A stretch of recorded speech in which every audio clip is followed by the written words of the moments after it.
4 o'clock in the morning, and the ashes of Ravensworth Hall were still warm under her bare red hands. The scullery maid they called Sarah Bell knelt at the great hall hearth and scrubbed. Coarse brown sackcloth, a grimy apron, wooden clogs on the cold stone. Beneath the bodice, hidden, a silver crucifix that had belonged to her mother. She counted the coins in her pocket twice, because the coins were medicine, and the medicine was for a boy of 8 with dark curls and holes in his shoes. Above her the house slept. Tristan Devereux, Duke of Ravensworth, did not. He came down before the servants, a burn scar pale along his left jaw, the gold signet ring catching the firelight. He asked the girl in the cinders to lift her face.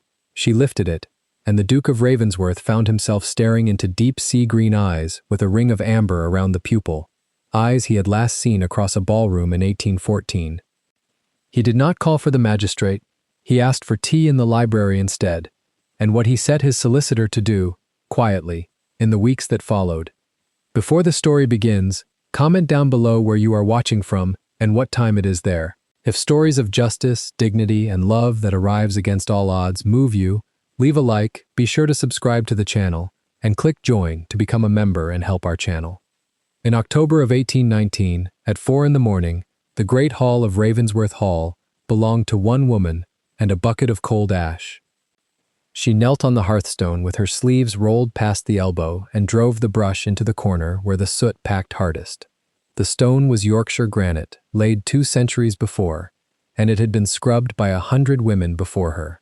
None of them had done it the way she did. She worked from the back forward, so the ash would not be dragged across ground already cleaned.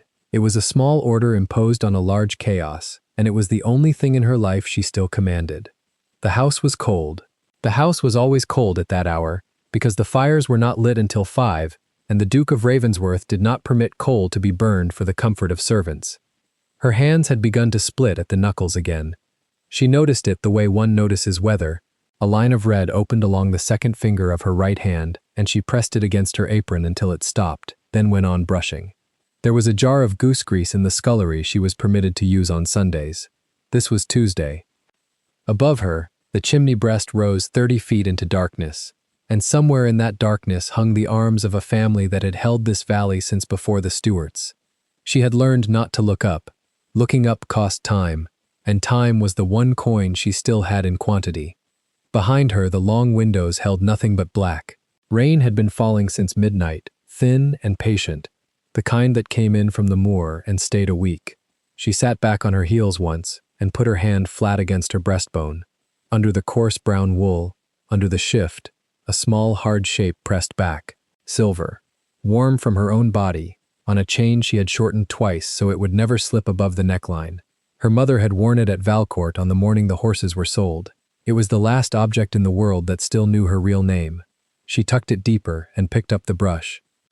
By 4:30, the hearth was clean enough that a woman with a candle would have found nothing to complain of, and Sarah Bell, for that was the name on the housekeeper's book, and the name the other girls called across the passage, and the name she answered to now without hesitation, carried the ash pail out through the door beneath the stair.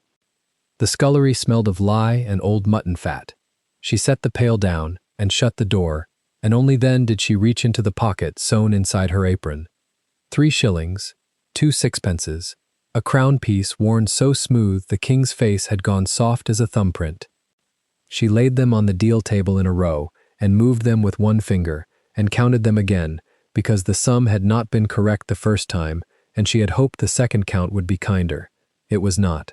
The apothecary at Marsden wanted 11 shillings for a month of the syrup, and she had 8 and 6 and quarter day was 3 weeks off. She stood a moment with both hands on the table. Then she swept the coins back into the pocket, tied the string, and put the kettle on the range, because the kitchen maids came down at 5, and a cold range was a punishable thing. Her brother's cough had begun in August. It had been a small, dry sound then, the kind a child makes to be noticed. By September it had learned to double on itself. Emile was 8 years old and slept in the loft of a cottage at Marsden Village, in the keeping of a widow who took 2 shillings a week and asked no questions about the French in the boy's prayers. She had seen him last on the 14th of the month. He had been drawing a horse on the flagstone with a piece of burnt stick, and he had drawn it from the near side, in profile, with the off foreleg lifted, the way their father had taught them both to draw a horse before either of them could write. She had told him to draw nothing that anyone might recognize.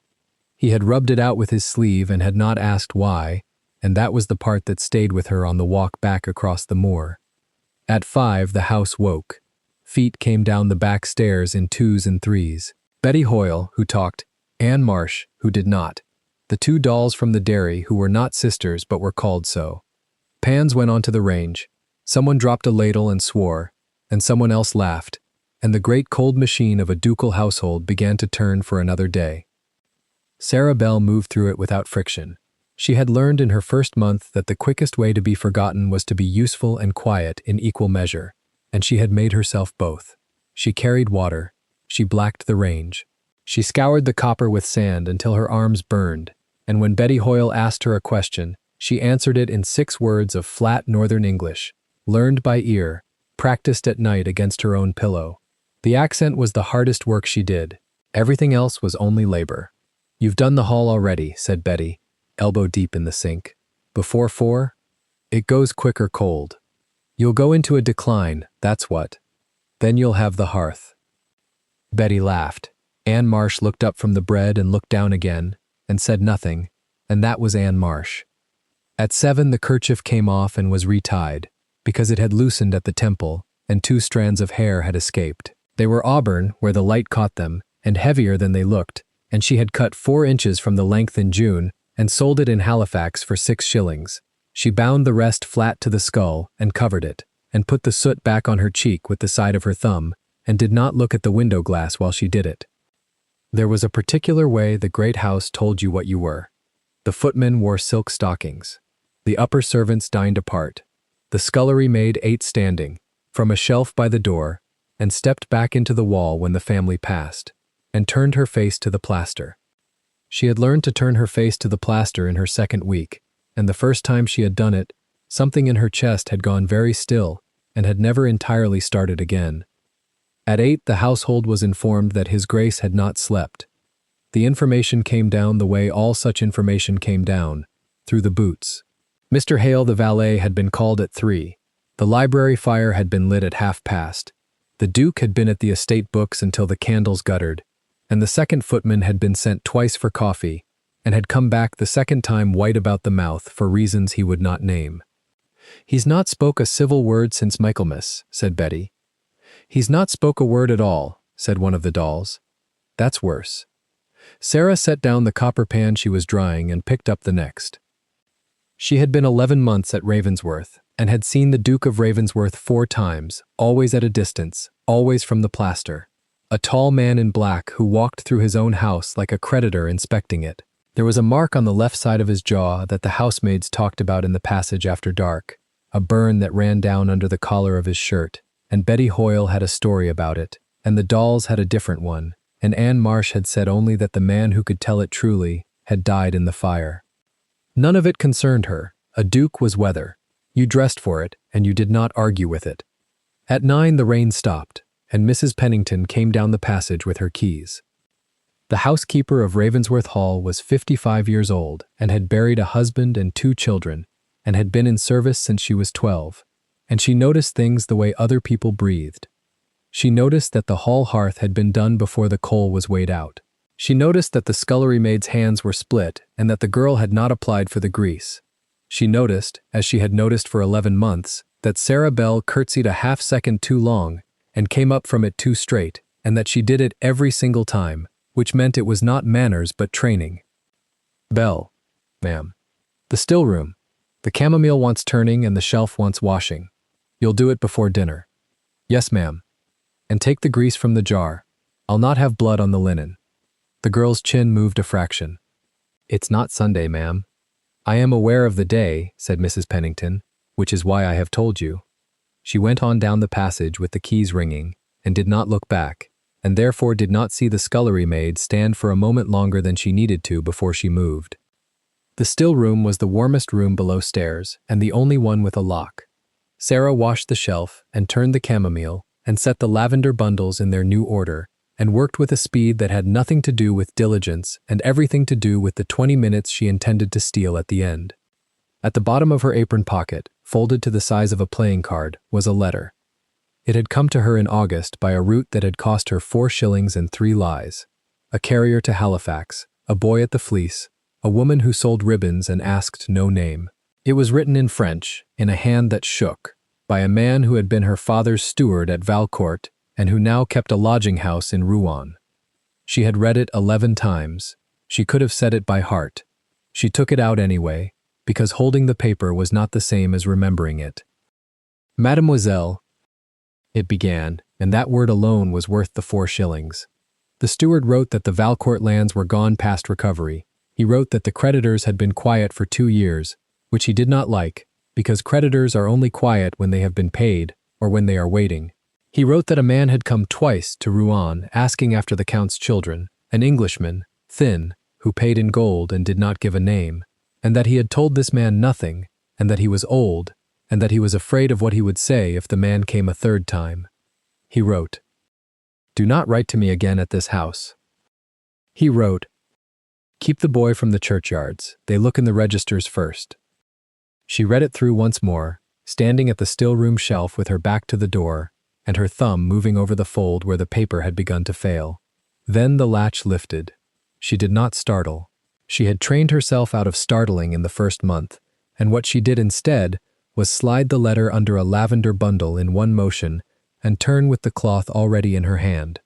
Mrs. Pennington stood in the doorway with a jar of goose grease.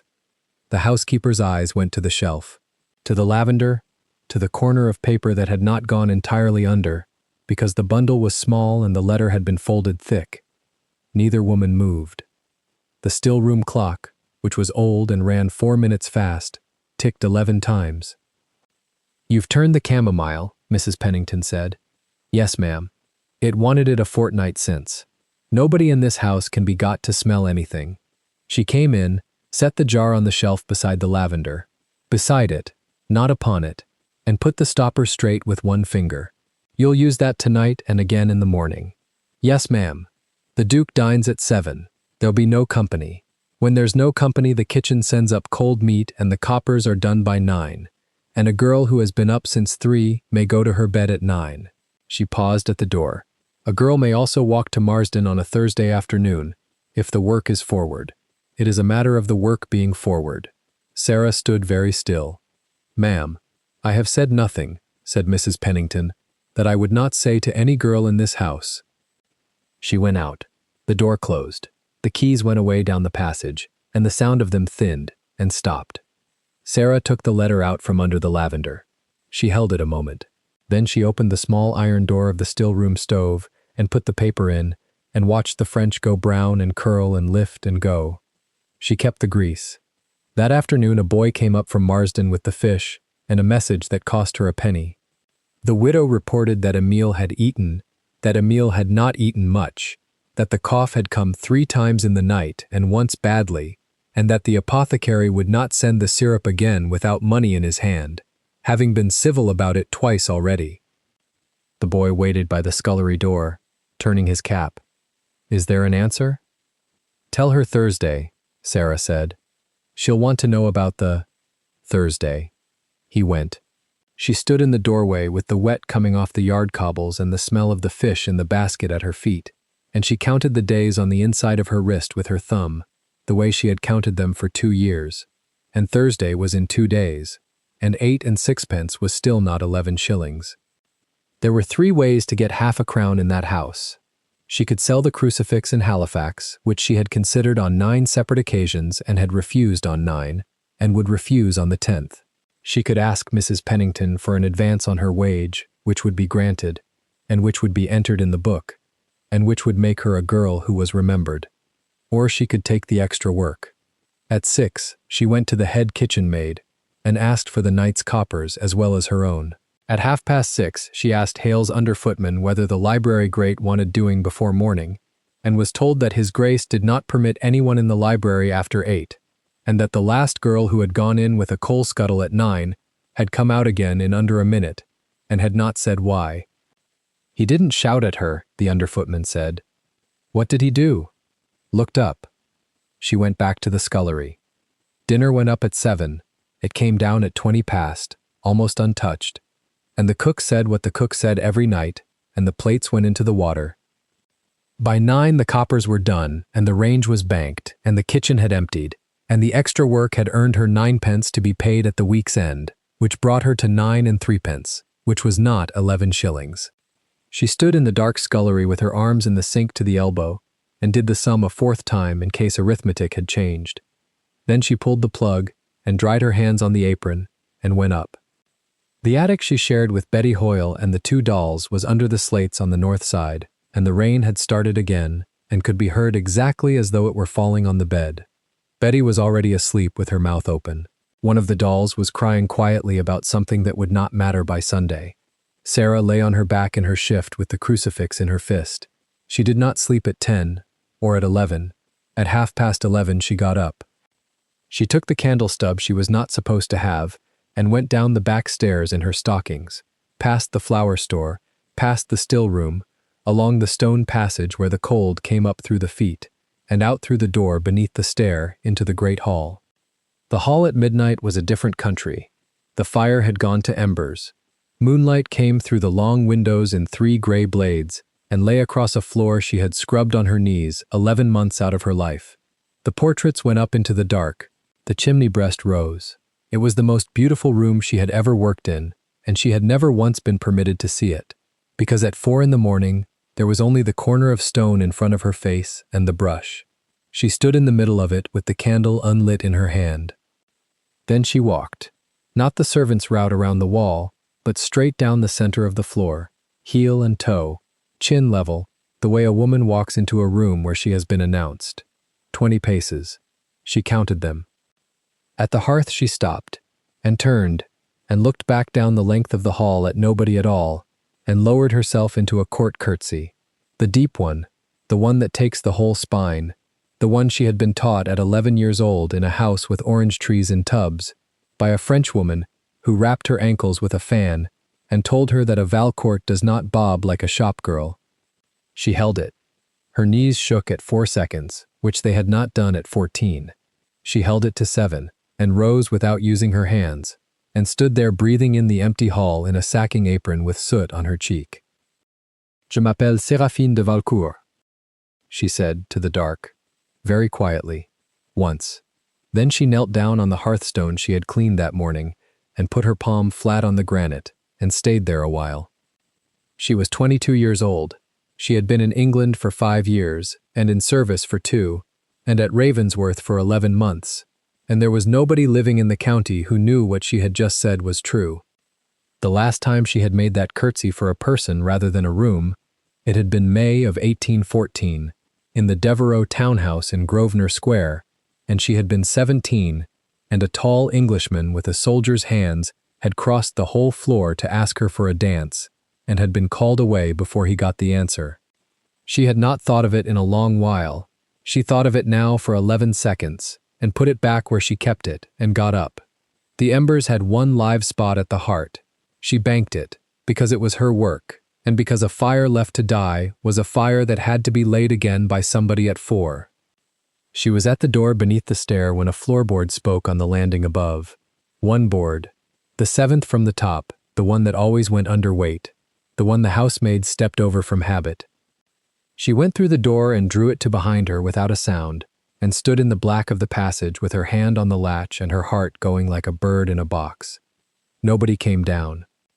But she stayed there 4 minutes by the still room clock, and in the great hall behind her, the banked ember put out one thin thread of smoke and drew it straight up 30 feet into the dark, and on the landing above, a man in a wine-colored waistcoat with his cravat pulled loose and a burn scar white along his jaw stood with one hand on the rail, looking down at an empty floor. He had heard a woman speaking French in his own house. He had heard her say a name. Tristan Devereux, 6th Duke of Ravensworth, stood on the landing until the last of the smoke had gone, and he did not go back to his bed. Below, in the passage, Sarah Bell counted to 200, and let go of the latch, and climbed the back stairs to the attic, and lay down beside Betty Hoyle with the rain on the slates. Thursday, she thought. 11 shillings. She was asleep before midnight and awake again at 3, and at 4 in the morning, on the 21st of October, in the year 1819, she knelt on the hearthstone of the great hall of Ravensworth Hall with a brush in her split hand, working from the back forward, alone. She had 6 minutes before the seventh stair spoke again. Tristan Devereux came down the great staircase in his stockinged feet, boots in one hand, so that the seventh stair would have nothing to say about him. It was 4 in the morning, and the house belonged to no one yet. The hall smelled of cold ash and beeswax. He had spent the hours since midnight standing at the window of his library with a glass he never filled, listening to a sentence that had crossed the dark below him in a language no servant in Yorkshire had any business speaking. He reached the bottom step and stopped. The girl was kneeling at the chimney breast with her back to him, one arm buried to the elbow in the black mouth of the fireplace, scraping the brick with a short bristle brush. She worked in a rhythm. 4 strokes, a pause to sweep the loosened soot into her pan. 4 strokes again. Her shoulders moved the way a woman's shoulders move when she has done a thing 10,000 times and has stopped feeling it. He watched her for the length of 6 strokes and did not announce himself. There was a candle on the hearthstone beside her, guttering in its own wax, and it threw her shadow up the flue, so that the shadow was enormous and she was small.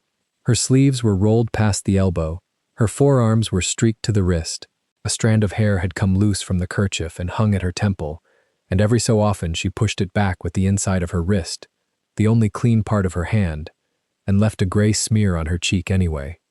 The brush stopped. She had felt him, not heard, felt, the way an animal feels weather. Her spine straightened by a fraction and stayed there, and the pan in her left hand hung motionless above the stone. "Continue," Tristan said. She began again. 4 strokes. Pause. 4 strokes.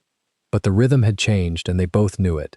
There was a stiffness in it now, a woman performing the work of a woman.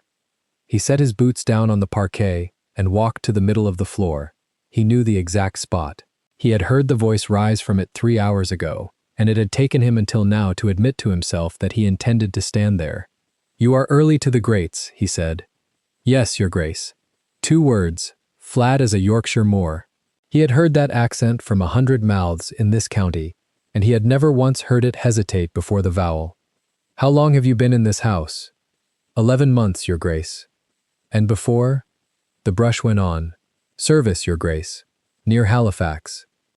"Whose service?" "A widow's. She's dead now." It was a clean answer. Too clean. An answer with no loose ends to pull, which is what a truthful answer never is. Tristan had commanded men in the field long enough to know that honesty rambles and lies come cut to size.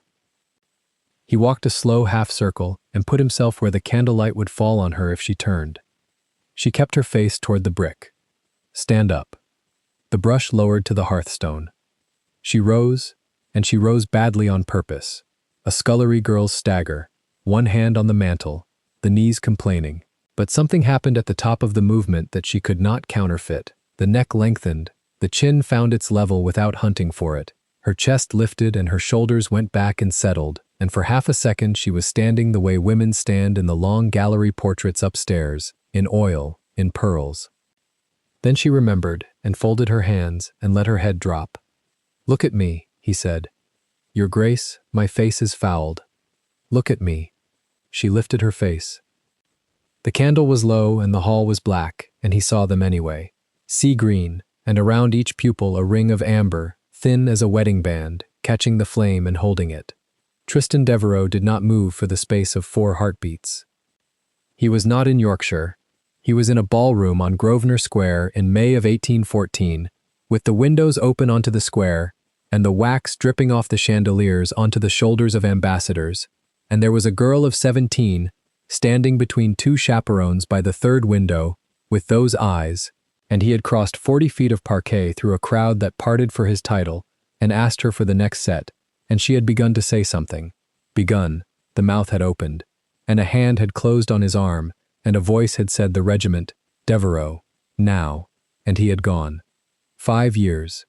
Toulouse. The transport fire off Corunna that had taken the left side of his face and 3 of his men. The title he had never expected, arriving by letter while he was still bandaged.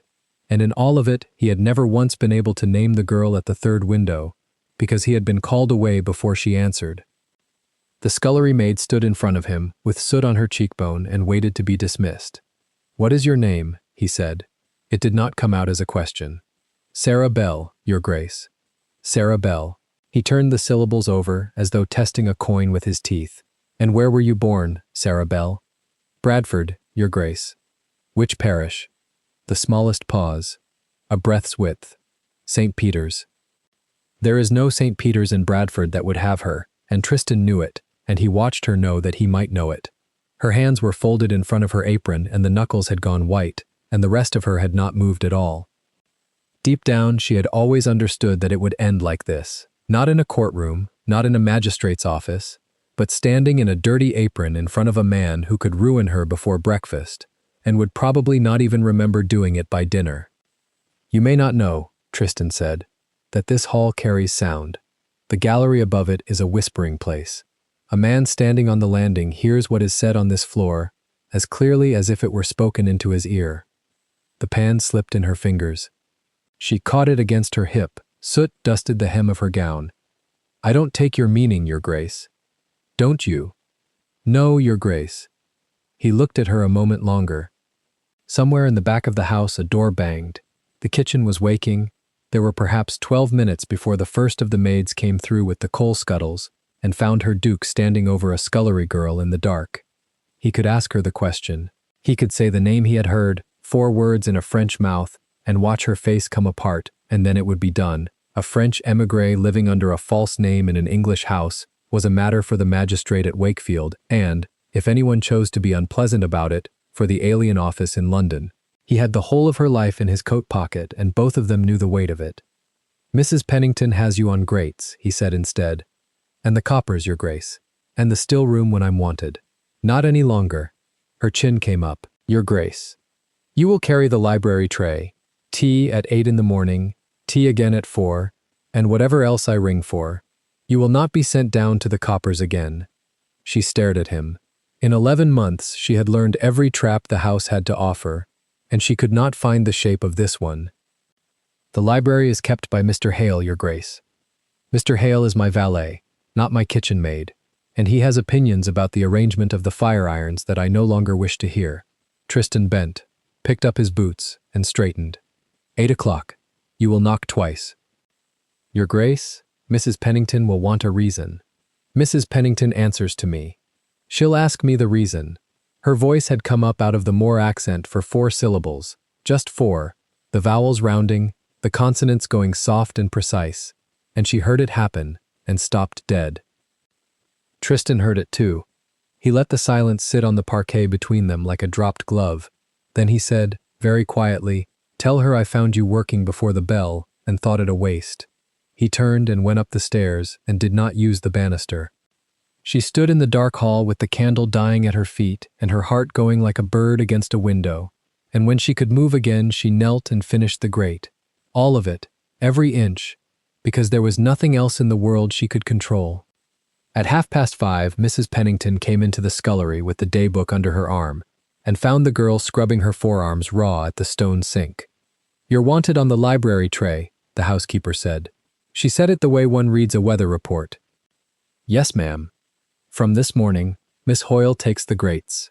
Mrs. Pennington set the daybook down and squared it against the edge of the table with 2 fingers.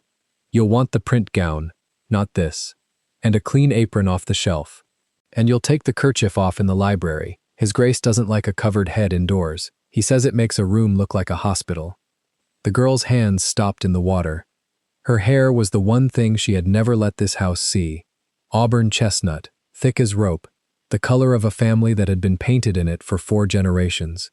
She had cut 4 inches off it in June and sold them in Halifax for 6 shillings, and had cried afterwards in a hedge like a child, and she had worn the kerchief every waking hour since she came into service, and now a man she had spoken to for 90 seconds had reached into her life and taken the last covering off it.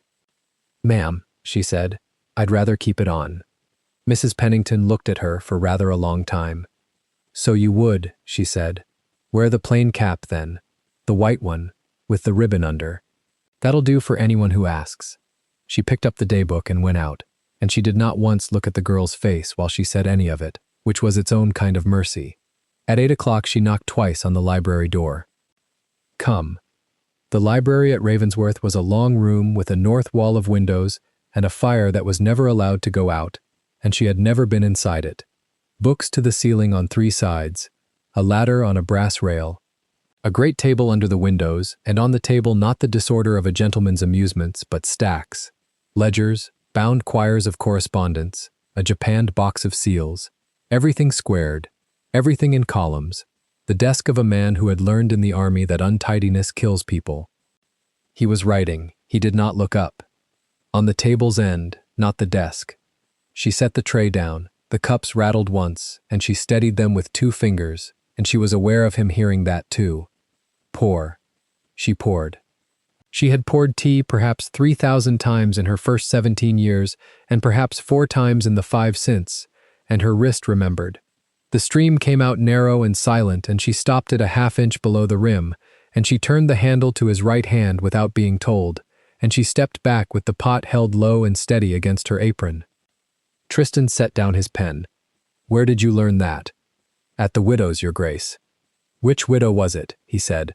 "Who taught a kitchen girl to turn the handle for a right-handed man?" She looked at the carpet. "It seemed sensible, your grace." "It seemed sensible." He almost smiled. The scarred side of his mouth did not participate, and the effect was worse than no smile at all. "You may go. Return at 4. She went.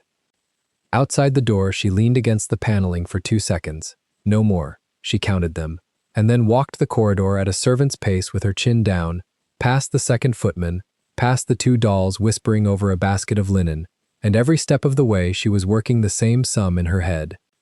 Double wages. That was what Mrs. Pennington had written in the daybook beside her name. Library duty, wage revised. She had seen the figure upside down and had not permitted her face to change. £24 a year had become 48.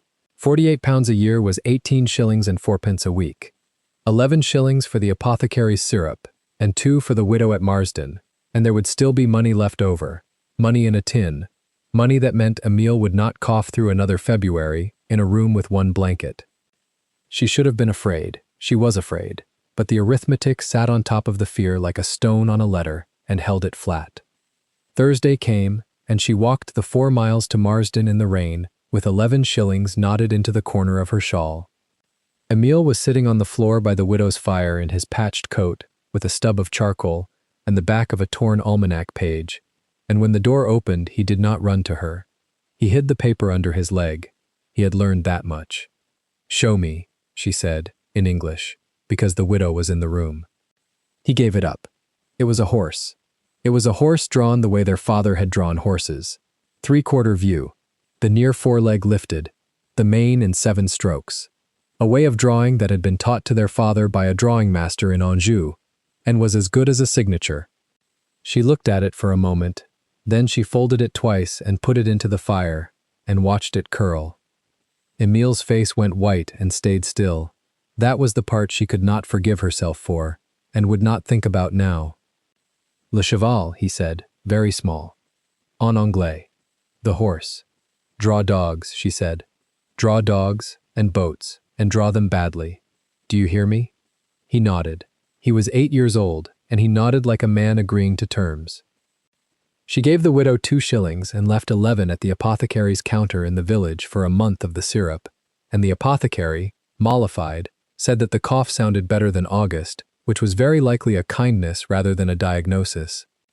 Walking back over the moor in the last of the light, she let herself feel the shape of what had happened. He knew. Not everything, but he had stood in front of her in the dark and asked which parish, and he had not sent for the magistrate. A man who intends to expose you does not first double your wages and put you within reach of his correspondence. There were 3 explanations she could think of for that, and 2 of them were the sort of thing that happens to pretty servants in great houses and ends with a girl on a coach to nowhere with a bundle and a story. She thought about the 3rd for the last mile. He had looked at her eyes as though they were a debt. In the library, at 10:30 that same night, Tristan Devereux was writing a letter he did not intend to sign in his own hand. He wrote it 3 times. The first draft asked too much and would have set a clerk gossiping in a Chancery Lane coffee-house within the week. The second was so cautious it said nothing at all. The third he kept. To Mr. Josiah Crane, solicitor, of Gray's Inn. A private inquiry. to be conducted without the use of my name, and with no letters of introduction bearing my seal.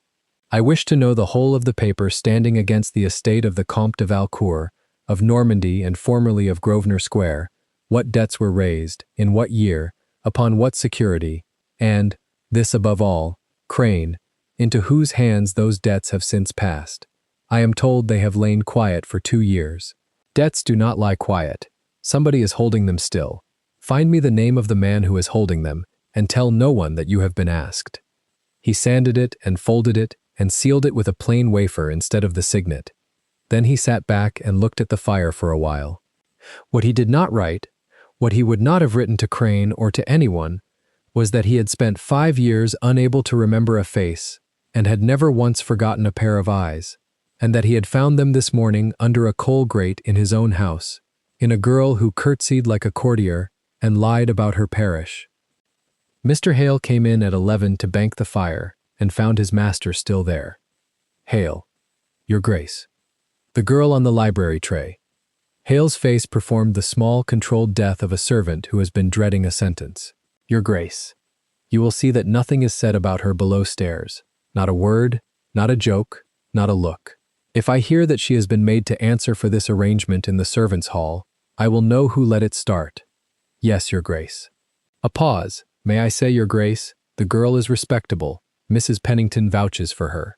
Does she? Tristan turned the sealed letter over in his fingers. That is interesting. The next morning, the tea came at 8 and the girl knocked twice. The morning after that, he told her to stay while he read, because the fire wanted watching and he would not have a page rung for. She stood by the hearth with her hands folded for 40 minutes and did not fidget. On the 4th morning, he pushed a ledger 3 inches across the table and said, without looking up, "Read me the 4th line." She went very still. "I can't read, Your Grace." Then say so quickly. Next time, you took 2 seconds to decide. Color came up her throat. Her eyes came up with it, and for a moment there was something in them entirely unlike a servant, the flair of a woman who has been outmaneuvered and knows it and resents the elegance of it. "Yes, Your Grace. Read me the 4th line." She looked down at the page. It was a column of quarterly rents from the Marsden farms. She read the 4th line aloud in the flat vowels of the north, every figure correct, and at the end of it she said, without meaning to, "The subtotal at the foot is a shilling out." The room went quiet. Tristan turned the ledger round and ran his thumb down the column. "So it is," he said. He did not ask her where a kitchen maid had learned to carry a column in her head. He wrote the correction and blotted it and said, 4 o'clock, and she curtsied and went out, and she stood in the corridor afterwards with her hand pressed flat against her own mouth, furious, because 5 years of care had been undone by a shilling. By the end of that week, the whole servants' hall knew that Sarah Bell had been taken off the grates, and the whole servants' hall had views. Betty Hoyle said the poor lass had been given the worst duty in the house since his Grace bit. Anne Marsh said nothing and thought a great deal. One of the dolls said, over the linen, that it was a queer thing how quiet the girl kept, and quiet girls were the ones you watched. And Mrs. Pennington, coming in behind her with a candle, said that the still-room shelves wanted scouring before dinner, and would doll care to begin at once, and the subject closed itself. October ran out, November came onto the moor with the first true frost, and the great hall grates were lit at 4:30 now instead of 5, and a girl who was no longer a scullery maid carried a tray up a back staircase twice a day, with her heart perfectly level and her hands steady. She was 17 shillings ahead in the tin under the still-room floorboard. On the 22nd of November, a letter came for the Duke of Ravensworth by the London mail, addressed in a clerk's hand, sealed with the plain wafer of a Gray's Inn office. She brought it up on the 4 o'clock tray, because the second footman had a whitlow on his thumb and could not carry silver. Tristan took the letter, glanced at the seal, and set it face down beside the cup. "Stay." She stayed. He broke the wafer and read. She watched the fire, which is what a servant does, and watched him in the brass of the coal scuttle, which is what she had learned to do in 5 years of being other people. She saw his hand stop. She saw the paper come slightly closer to the candle. She saw the muscle move once along the scarred side of his jaw, and then his whole body settled into a stillness she had only ever seen in one other place, in a hunting field, in a dog that has caught the scent and will not now be called off by anything living. "Your Grace?" Be quiet. He read it twice more. Then he folded it once and laid his hand flat on top of it as though it might get up. Sarah Bell. Your Grace. You will not be sent to Marsden on Thursday. You will not go anywhere out of this house without telling Mrs. Pennington the hour of your going and the hour of your return. He was not looking at her. He was looking at the folded letter under his hand. Do you understand me? She did not answer, because there was no answer that was not a confession. There is a man, Tristan said, who has spent 2 years buying up paper on a dead French family. Every note, every mortgage, every scrap of it, quietly, through 3 different agents, into one pair of hands. He turned the letter over. A man does not do that for money. There is no money in a dead man's debts. The fire cracked. Something in the girl's face had gone as white as the plain cap on her hair. Then what does he do it for, Your Grace? She said. And she said it in French. He set the letter down and turned it face to the wood, as a man turns a card he does not intend to play yet. Sit, he said. She stayed on her feet by the hearth, the fire irons at her knee, one hand still holding the poker she had no reason to hold. The clock on the library chimney went on with its small business. Outside, the November light had already given up on the moor. I gave you an order. Your Grace, the housekeeper counts the chairs. Then she will count them again tonight and find them all present. He pushed a chair out with his boot, not far, an inch of invitation. Sit or stand, but answer me in English. If you speak French in this house again where a footman can hear it, you will make my work harder than it already is. The poker went back on its hook. She sat on the edge of the chair, spine off the wood, hands folded, and the folding of them was the wrong folding for a scullery maid, and both of them knew it. You asked what he does it for, Tristan said. I have no name and no answer. I have a shape. A man does not spend 2 years and a great deal of gold buying the debts of a dead Frenchman unless he wants something the debt can reach. Debt reaches property. There is no property. Debt reaches heirs. The word went into her like cold water, and she gave it nothing. Only her thumb moved, once, over the knuckle of the other hand. You have no opinion, he said. I am a housemaid, Your Grace. You corrected my rent book by a shilling. The book was wrong. The book had been wrong for 4 quarters, and 3 men were paid to read it. He leaned back. The gray strand at his temple caught the lamp. I am going to tell you what I intend, and you are going to hear it, because you will otherwise spend the winter inventing worse. She waited. Crane will go on, quietly, through my own agents, not his clerks. Every scrap of Valcourt paper, who holds it, in whose name, under what hand. I want the assignments, not the gossip. Until I have them, I will do nothing, say nothing, and write nothing that carries my seal. That will cost money. It will. For a family that is dead. For a rent book that is wrong, he said, by rather more than a shilling. She looked up then, and he saw the amber ring in the green of it, and neither of them mentioned May of 1814, and the fire took a log down through itself with a soft collapse. Your wage, he went on. You will not thank me for it. It is not charity, it is silence, and silence in this house is worth every penny I pay. You will take tea to this room twice a day, you will keep the fire, and you will not be sent out to the coppers again while I am under this roof. And when you are not under it? Mrs. Pennington keeps the keys. That was all he said of Mrs. Pennington, and it was enough. She rose, made her curtsy, short, servants, deliberately clumsy at the knee, a small performance she had built for him, and he had noticed on the 3rd day, and carried the tray out. In the passage she stood a moment with the door shut behind her, and the tray shaking very slightly, and then it stopped shaking, because the woman with the shaking hands had 11 shillings a month to find, and no room for her. She did not go to Marsden that Thursday. She sent 9 pence and a folded line by the carrier's boy, and told Mrs. Pennington the hour she left the yard, and the hour she returned to it, and the housekeeper wrote both in the day-book in her square hand, and blotted them without comment. By the 1st week of December, the house had swallowed the new arrangement the way houses do. Betty Hoyle had the grates, and had stopped being sour about it, since grates came with a fire already lit at the end of them. Anne Marsh had decided the Duke wanted a quiet girl about him, because quiet girls did not chatter about a burnt face, and having decided it, she stopped thinking.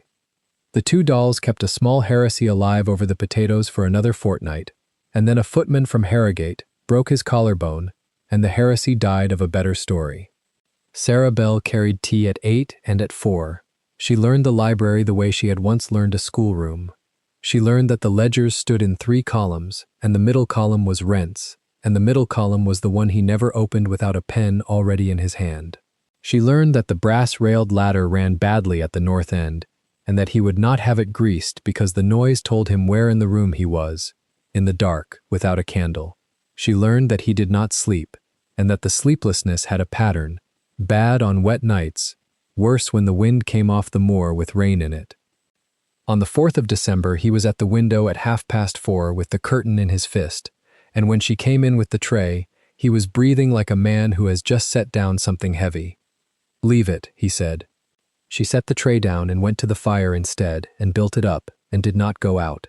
He turned round to say something sharp about being obeyed and found her feeding the fire with her back to him, giving him the whole length of a minute in which nobody was looking at his face.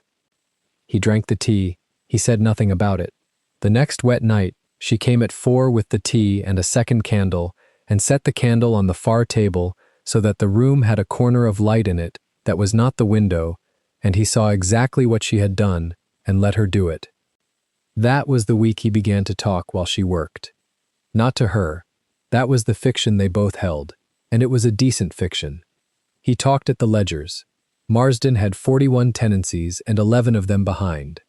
Old Hutton at the mill wanted a new wheel shaft and would rather die than ask. The Harrogate attorney charged for letters he had not written. 11 behind, he said, on the 9th of December, and I am told by a steward who does not walk that 11 behind is the natural condition of a wet parish. 9, she said. The pen stopped. 9, Your Grace.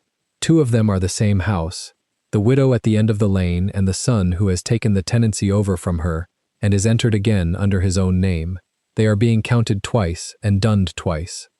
He turned in the chair. How do you come to know a widow at the end of a lane in Marsden? My brother lodges there. It was out before she had decided to spend it, and it lay in the room between them, and she stood very straight and waited to be asked the next question, which was the one that killed her. He did not ask it. He wrote a word in the margin instead, and blew on it, and said, "What is the shaft of a mill wheel worth in Yorkshire?" I have no notion. Nor have I. That is why Hutton will get it. He closed the book. Your brother is 8. Your Grace? You send 9 pence with the carrier's boy on Thursdays, and the carrier's boy tells the yard, and the yard tells Hale, and Hale tells me, because I pay him to tell me things, and he is honest enough to admit it. He set the pen down. 8 years old and a cough since August. Is he getting the syrup? He is. Bought with my money. Bought with my wages, she said. His mouth moved at one corner, on the unburnt side. It seems we understand each other's bookkeeping. 3 days later, a physician came from Huddersfield. He came for the Duke's steward's wife, who had a swelling in the joint, and everyone in the servants' hall agreed it was very like his Grace to send to Huddersfield for a steward's wife. He was 3 days in the district. On the second of them, a note went down to Marsden by the same carrier's boy, and Dr. Anstey called at a widow's cottage at the end of a lane, and sat a small boy on a stool by the window, and listened to his chest through a wooden tube, and asked him to blow out a candle 4 times. The account came to Ravensworth. It was entered under the estate, in the middle column, in the Duke's own hand, and it said only, Marsden, Phys. 2 Gram S. She found the entry on the 14th, dusting a book that did not need dusting, and stood over it long enough that her breath fogged the page. You may say it, he said from the door. She shut the ledger. 2 guineas is more than a year of what I send. It is. I cannot repay it. I have not asked you to. Then it is a debt, she said, and I have seen what debts do to my family. The room went quiet in a new way. He came in and stood at the corner of the desk, and the light came at him from the wrong side, and he let it. Anstey says the lung is sound, he said. He says the cough is from the room. Damp wall on the north. The boy sleeps against it. He says move the bed 6 feet and burn the straw, and the cough is gone by Candlemas. He picked up his pen, put it down again. I did not need to buy his lung. I needed a man to tell me which wall. She turned her face away from him and toward the fire, and the fire did what fires do for people who cannot afford to be seen, and after a moment she said, quite steadily, which wall was it? The north. Then I will pay for the straw. Yes, he said. I thought you would. She wrote that night 3 lines, in a hand she flattened on purpose, and the bed was moved on the 17th of December. The frost came in hard before Christmas, and the moor road went white and stayed white. She did not go to Marsden for 3 weeks. She learned to live with that the way she had learned to live with everything else, by putting a task where the fear wanted to sit. The still-room tin under the floorboard held £1 and 4 shillings by the 23rd, more money than she had held since Rouen, and the holding of it frightened her more than the want of it had. On Christmas Eve, the household had beef, and the Duke did not come down to the hall to say the customary word, and Mrs. Pennington said he had ridden to Leeds, and the 2 dolls said he had ridden to Leeds to see a woman, and Mr. Hale said nothing at all, which the dolls took for confirmation. He had ridden to Leeds to meet Josiah Crane, who had come north 200 miles in December because his client had written to him 3 times in 5 weeks, and Josiah Crane did not like what he had begun to find. They sat in a private room at the back of an inn on Brigate, with the shutter closed. 3 agents, Crane said. I have said so already.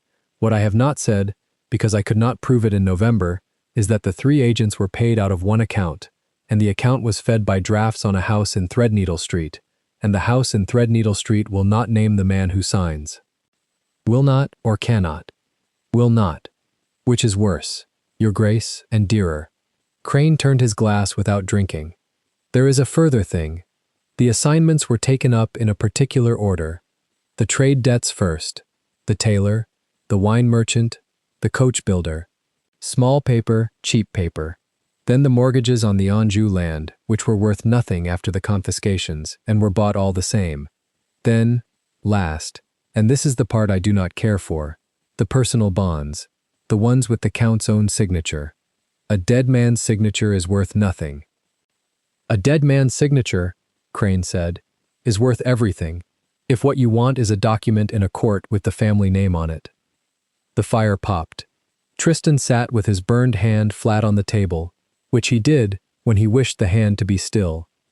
He is building a case. He is building a cough. Claim. There is a difference, and the difference is that a claim does not need to be sound. It needs to be heavy. Crane leaned in. Your Grace, I have been 30 years at this. Men buy dead paper for one of 2 reasons: to bury a scandal or to hold a living person by the throat. There is no scandal in the Val courts. The Count was shot in his own courtyard in 1814, and the whole of Normandy pitied him. So there is a living person. There is at least one. The Count had children. Crane paused and put the question as delicately as a man can put a knife on a table. Your Grace has taken a great interest in a French family for a man with no French connections. I have a rent book that is wrong, Tristan said. Crane looked at him for a while. Then he took out his memorandum book and wrote in it and said, Then I shall want money and a free hand and your word that you will not write to anyone about this under your own seal until I tell you to. You have all 3. And I shall want to know, if the day comes, whether you are protecting a claim or a person, because the tactics are not the same. Tristan stood and put on the greatcoat and took up his gloves, and the left glove went on the way it always went on, slowly, over the marked hand. Buy, he said. Whatever comes on the market that touches that name. Do not haggle. Do not use my name. Do not stop. He rode back over the tops on Christmas morning through 6 inches of new snow and reached his own gates at 2 in the afternoon with ice in the fur of his collar, and the yard was full of people who had not expected him and were pleased, and the first face he looked for was under a white cap by the kitchen passage, and having found it, he looked somewhere else immediately. January came in wet. The library fire wanted feeding at 9, at noon, at 4, at 8. She was in the room 4 times a day now, and sometimes 5, and the fiction that she was there for the coals had worn thin enough to see the shape of what was underneath it. He gave her the rent book on the 11th. He did not give it in words.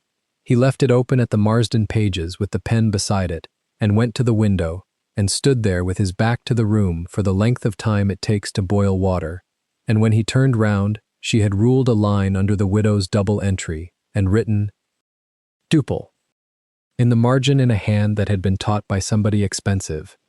Do the rest, he said. Your Grace, if Mr. Loft finds his book written in, Mr. Loft is going to Scarborough for his chest in February and will not come back. and I have not told him so yet. He came and looked over the page. You write like a woman who was taught to write letters that would be shown to other people. I write like a woman with a pen in her hand. Do the rest. So she did the rest, an hour at a time, standing at the end of the table because she would not sit at it, and by the end of January, the Marsden column was 9 short of what it had been, and 3 tenants who had been dunned in error had been written to in the Duke's name, and one of them, a man named Sowerby, came up to the house in his good coat to say thank you to somebody, and was received by the housekeeper and went away confused and satisfied. It was Mrs. Pennington who said the thing out loud, in the end, and she chose her ground with 55 years of care. She said it in the still room, on a Tuesday, with the door open, which was the point. The lavender wants turning. Yes, Mrs. Pennington. There is a tin under the 3rd board from the window. The knife in the girl's hand kept going through the stalk, evenly, all the way through, and set the stalk down. Damp gets under a floor, Mrs. Pennington said, and money is no different from sugar. It takes the wet. There is a box in my room with a lock on it and the key on my belt, and I have kept Betty Hoyle's burial money in it for 4 years, and Anne Marsh's for 2. She squared a jar. You will bring me what you have on Friday, and I will write it in the book under a letter and not a name. Which letter? S, said Mrs. Pennington, will do for a good many things. The 2 women looked at each other across the bench. Nothing else was said. On Friday, £1 11 shillings went into a locked box, and was written under a letter, and the floorboard by the still-room window went back to being a floorboard. February was the month it began to be dangerous. A man came to the Ravensworth Arms at Kirkby with a horse better than his coat, and asked the landlord's wife the ordinary questions in an ordinary way. Was there work at the great house? Did they take on at Lady Day? Was it true his grace kept no company? And among the ordinary questions, he laid one that was not. Did they ever take foreign servants? The landlord's wife said they did not, because they did not, and thought no more of it until Mr. Hale came down on the Thursday for the Duke's boots, and heard it over the counter as a joke about how the world was full of fools who thought a Yorkshire house would hire a Frenchman to cook. Hale did not laugh. Hale rode back 4 miles at a trot he had not used since he was 30. He did not give a name, Your Grace. He gave a card to the ostler, and the ostler has lost it. He asked at Kirkby, and he asked at Ripponden, and I am told he asked at the parsonage at Marsden about the register. Tristan had been standing at the map table. He stayed standing. What did he ask at the parsonage? Baptisms, Your Grace, and burials, and whether there were children lodged in the parish that were not born in it. The fire moved. Somewhere below, a door shut, and a girl's clogs went across the flagged passage, and both men heard them, and neither man looked at the floor. Hale, Your Grace. No new servants until Michaelmas. No day help from the villages. The gates at 8, both lodges, and the north gate chained. Any man who comes asking after this house is to be given ale, kept an hour, and described to me. And the parsonage at Marsden? Tristan was quiet for a moment. Send Mrs. Pennington's compliments to the widow at the end of the lane and ask whether the boy might be moved up to the home farm for the spring, on account of the damp. He picked up his gloves. Ask it as a kindness. Do not ask it twice. He went down himself that afternoon, which he had not intended, and rode into the Marsden Lane in weather that made no sense for riding. She was already there. She had walked it in an hour and 10 minutes with her skirt hemmed black to the knee, because Mrs. Pennington had told her the hour she might leave, and had not told her how fast to go. She was on her knees at the north wall with the old straw in her arms when his horse came into the yard, and she stood up with the straw still held against her, and the widow came out and made her curtsy, and the boy came to the door behind her. 8 years old, dark curls, sea-green eyes with a ring of amber round the pupil, the same, exactly the same, unhidden, looking up at a tall man on a gray horse, with the frank interest of a child who has not yet learned that being looked at can cost anything. Tristan sat his horse and looked at the boy and did not dismount. What is your name? Emile, sir. Emile what? The pause was a half-second long. It was the sister's pause, learned across a kitchen table in a rented room, and the boy did it well. Emile Bell, sir. Good, said the Duke of Ravensworth. Keep it. He turned the horse. At the gate he stopped and spoke without looking round, in the flat voice he used for orders about drains and roofs. "Mrs. Pennington will send a cart on Monday. The boy comes up to the home farm. He will be under the bailiff's wife with 4 other children, and he will be the 5th, and there is nothing in that for anybody to remark upon. A beat. He draws?" The straw in her arms shifted. "He draws dogs, your grace, badly. See that he goes on drawing them badly," Tristan said, and rode out. She stood in the wet yard until the sound of the horse was gone off the lane and into the moor. Then she carried the old straw to the midden and burned it, and moved a bed 6 feet, and walked back 4 miles in the dark, and arrived at the yard 11 minutes before the hour she had given Mrs. Pennington, and Mrs. Pennington wrote the true time in the book because the true time was safe. On the last night of February, the wind came off the moor with rain in it. She brought the 4 o'clock tea at 4 and the 8 o'clock coals at 8, and at 11:30 she came down again with a candle, because the light was still under the library door, and there had been no order about the fire, and there had been no bell. He was not at the desk. He was in the chair by the hearth with his coat off and his cravat gone and his head back, awake, and the whole left side of his face was turned into the room for once, because he had stopped bothering. "You are 3 hours past your work," he said. "Yes, your grace." "Why?"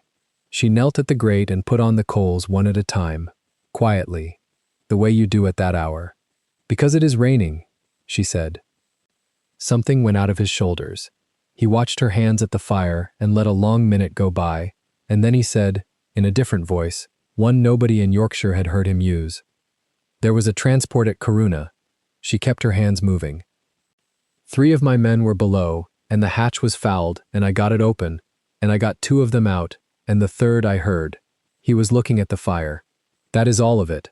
There is no more to it than that, and every drawing room in London has made a poem of it, and I would rather have the hatch." The last coal went on. She sat back on her heels and, because she had spent 5 years learning exactly what not to do, she did the one thing that no maid in England would have done. She stayed where she was, on the hearthrug, at his feet, in silence, until the fire caught. Then she rose and took the empty scuttle and said, "Good night, your grace," and had her hand on the door when he spoke. "Sarah, your grace." "Whatever your name is," he said, "I have not asked for it. I want you to understand that I am not going to, not because I do not know it." He turned his head then, and looked straight at her, and the storm gray held her flat across the length of the room. "But because the day I say it out loud, you will need it to be safe. It is not safe yet." The rain went along the window in a long pull. "And when will it be safe, your grace?" "When I own every scrap of paper he does," he said, "and not 1 hour before." She went out with the scuttle and closed the door and stood in the black passage with her heart going and the crucifix cold against her ribs. Upstairs, Tristan Devereux sat down at the desk and drew a fresh sheet toward him and wrote to Josiah Crane for the 4th time that winter. "Whatever the price, whatever the name, bring me the deed of assignment itself and not a copy."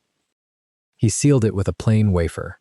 9 days later, on the 9th of March, a stranger's carriage came up the Ravensworth Drive at noon without a card sent ahead, and the man who stepped down from it in black gloves asked, pleasantly, at the great door, whether his grace might spare an hour to hear news of a runaway Frenchwoman. Hale did not take the man's hat. That was the first thing Tristan heard about the visitor, and it told him more than a name would have. The valet came up the library stair with his hands empty and his voice low, and said only that a gentleman below declined to give a card, declined to state his business to a servant, and had said the word Frenchwoman twice in the space of 1 minute. "Where is he standing?" "In the great hall, your grace, by the fire." "Which fire?" "The chimney breast, the large one." Tristan set down his pen with great care, as though the desk were a sleeping animal. Of all the rooms in England, the man had chosen to warm his hands at that hearth. "Put him in the small parlor. Take away the chairs by the window." Hale went. A man does not send an agent to a duke's door with news to sell unless he believes the duke has something to trade, which meant the hunt had narrowed to this valley, and the girl scrubbing his grates had perhaps 3 weeks of anonymity left. He found her on the back stair with a scuttle of coals. "Leave that." She set it down at once. "There is a man below. He will be shown to the small parlor in 4 minutes. You will go up to the gallery over the great hall, and you will stand at the third baluster from the north end, and you will not lean on it, because it creaks. You will hear everything said in the parlor through the flue. The two chimneys share a stack. Her hands went behind her back.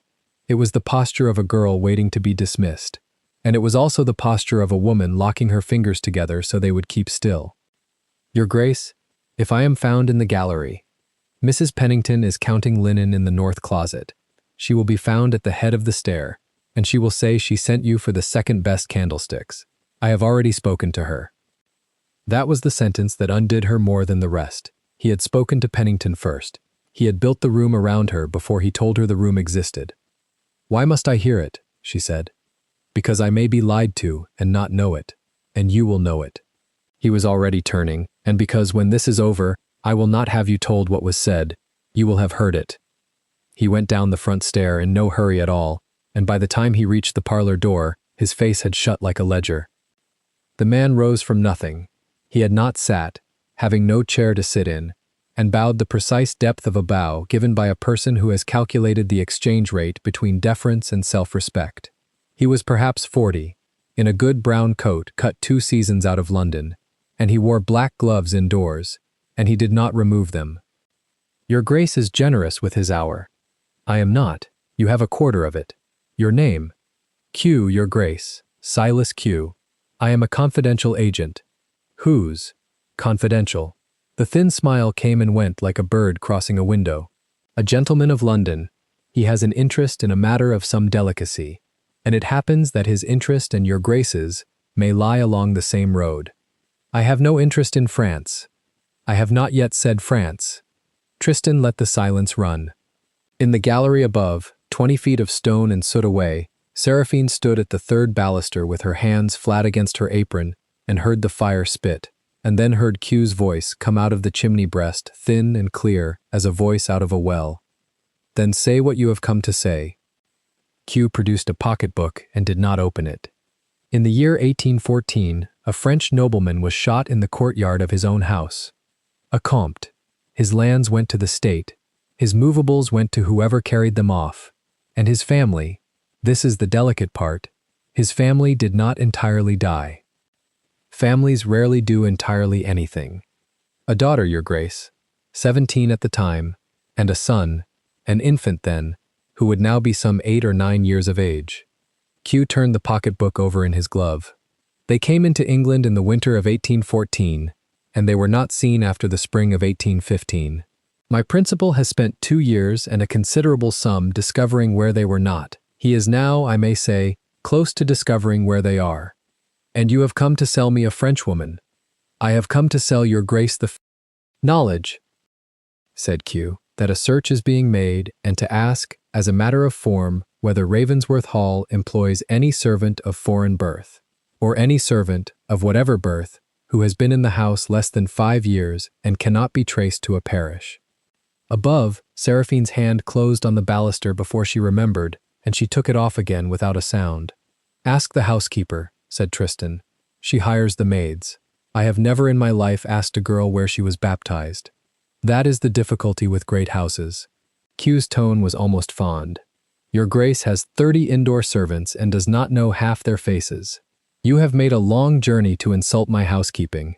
I have made a long journey to be useful. My principal holds paper, a great deal of paper, against the estate of the late Comte. He wishes the young lady found, and found in health, and he will be liberal with any gentleman who assists him. The gloves came together softly. 200 guineas, Your Grace, for a name and a direction, paid in Leeds within the week. Tristan walked to the window. Below, on the gravel, the hired carriage stood with its blinds down. He had a moment, quite a clear one, in which he saw himself put Q through the glass, and he watched it pass the way one watches a powder train burn out short of the charge. 200 guineas is a great sum for a name. My principal is a great believer in tidy accounts. Then he is a fool. There is no money in the debt of a dead man. Q's face did no particular thing, but he answered a half-second late, and that half-second went up the chimney with the rest. There is money, he said, in settlement. Your Grace. Settlement of what? Of everything.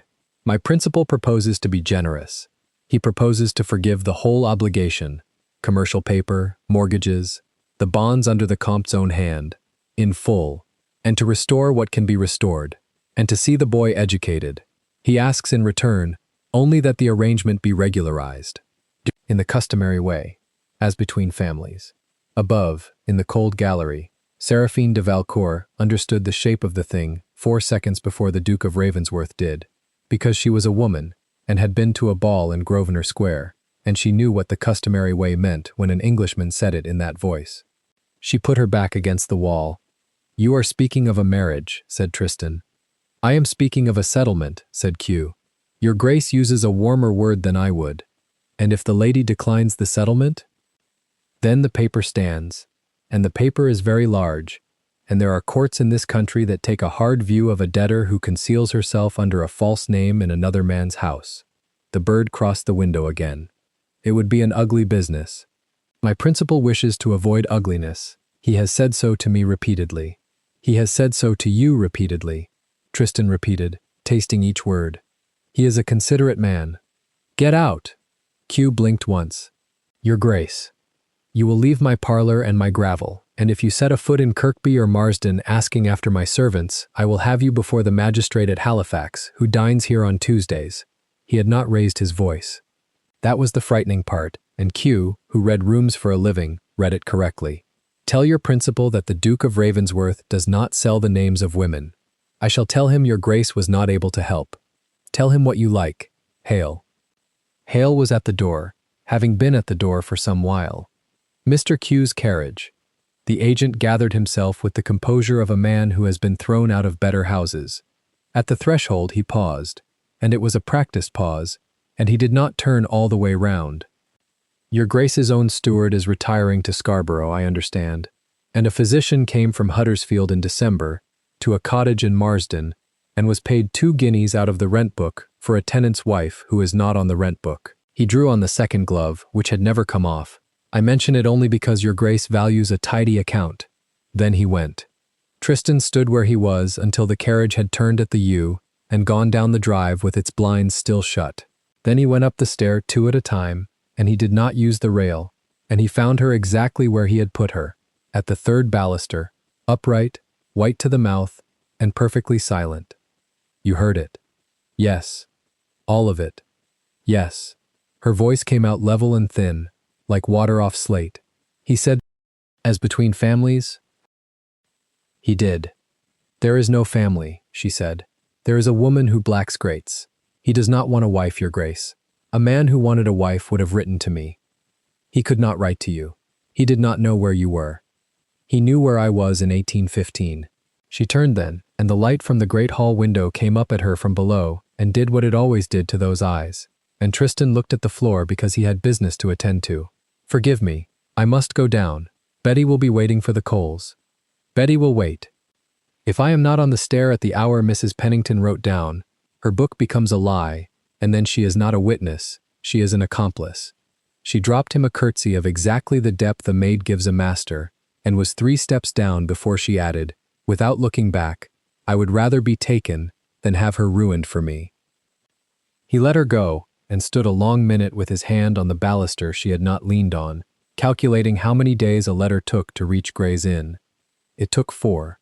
Crane's answer took none, because Crane was already on the road.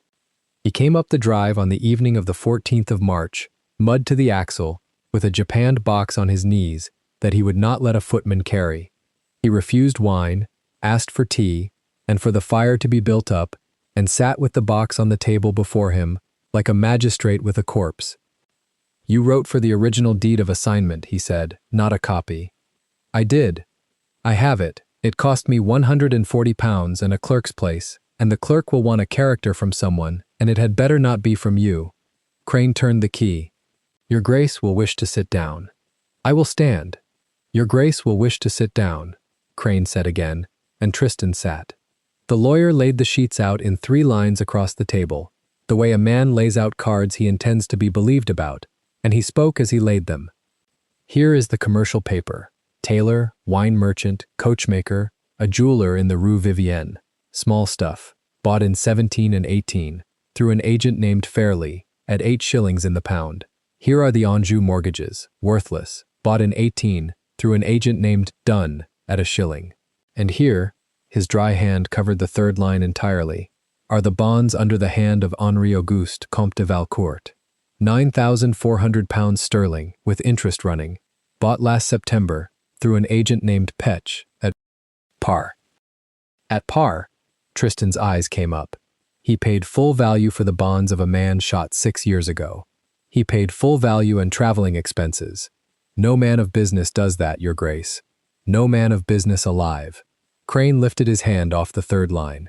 And here is why. Beneath the bonds lay a single folded sheet, older than the rest, the ink gone brown at the folds. Crane opened it and turned it round, and put one finger under a clause about 2/3 down the page, and left the finger there. Tristan read it once, then he read it again, and the second reading took him a great deal longer than the first. And it is further covenanted that the whole of the said obligations, principal and interest, shall be deemed satisfied, discharged, and forgiven, and the instruments thereof surrendered, upon the solemnization of lawful marriage between the said assignee and the surviving daughter of the said Comte de Valcourt, and upon no other consideration whatsoever. Upon no other consideration whatsoever, Tristan said. Not money, Your Grace. Crane's voice had gone very quiet, and quiet in Crane meant something. She cannot pay it. That is the design. If she found £9,400 in a hedge tomorrow morning, she could not buy that paper in. There is one currency, and it is herself.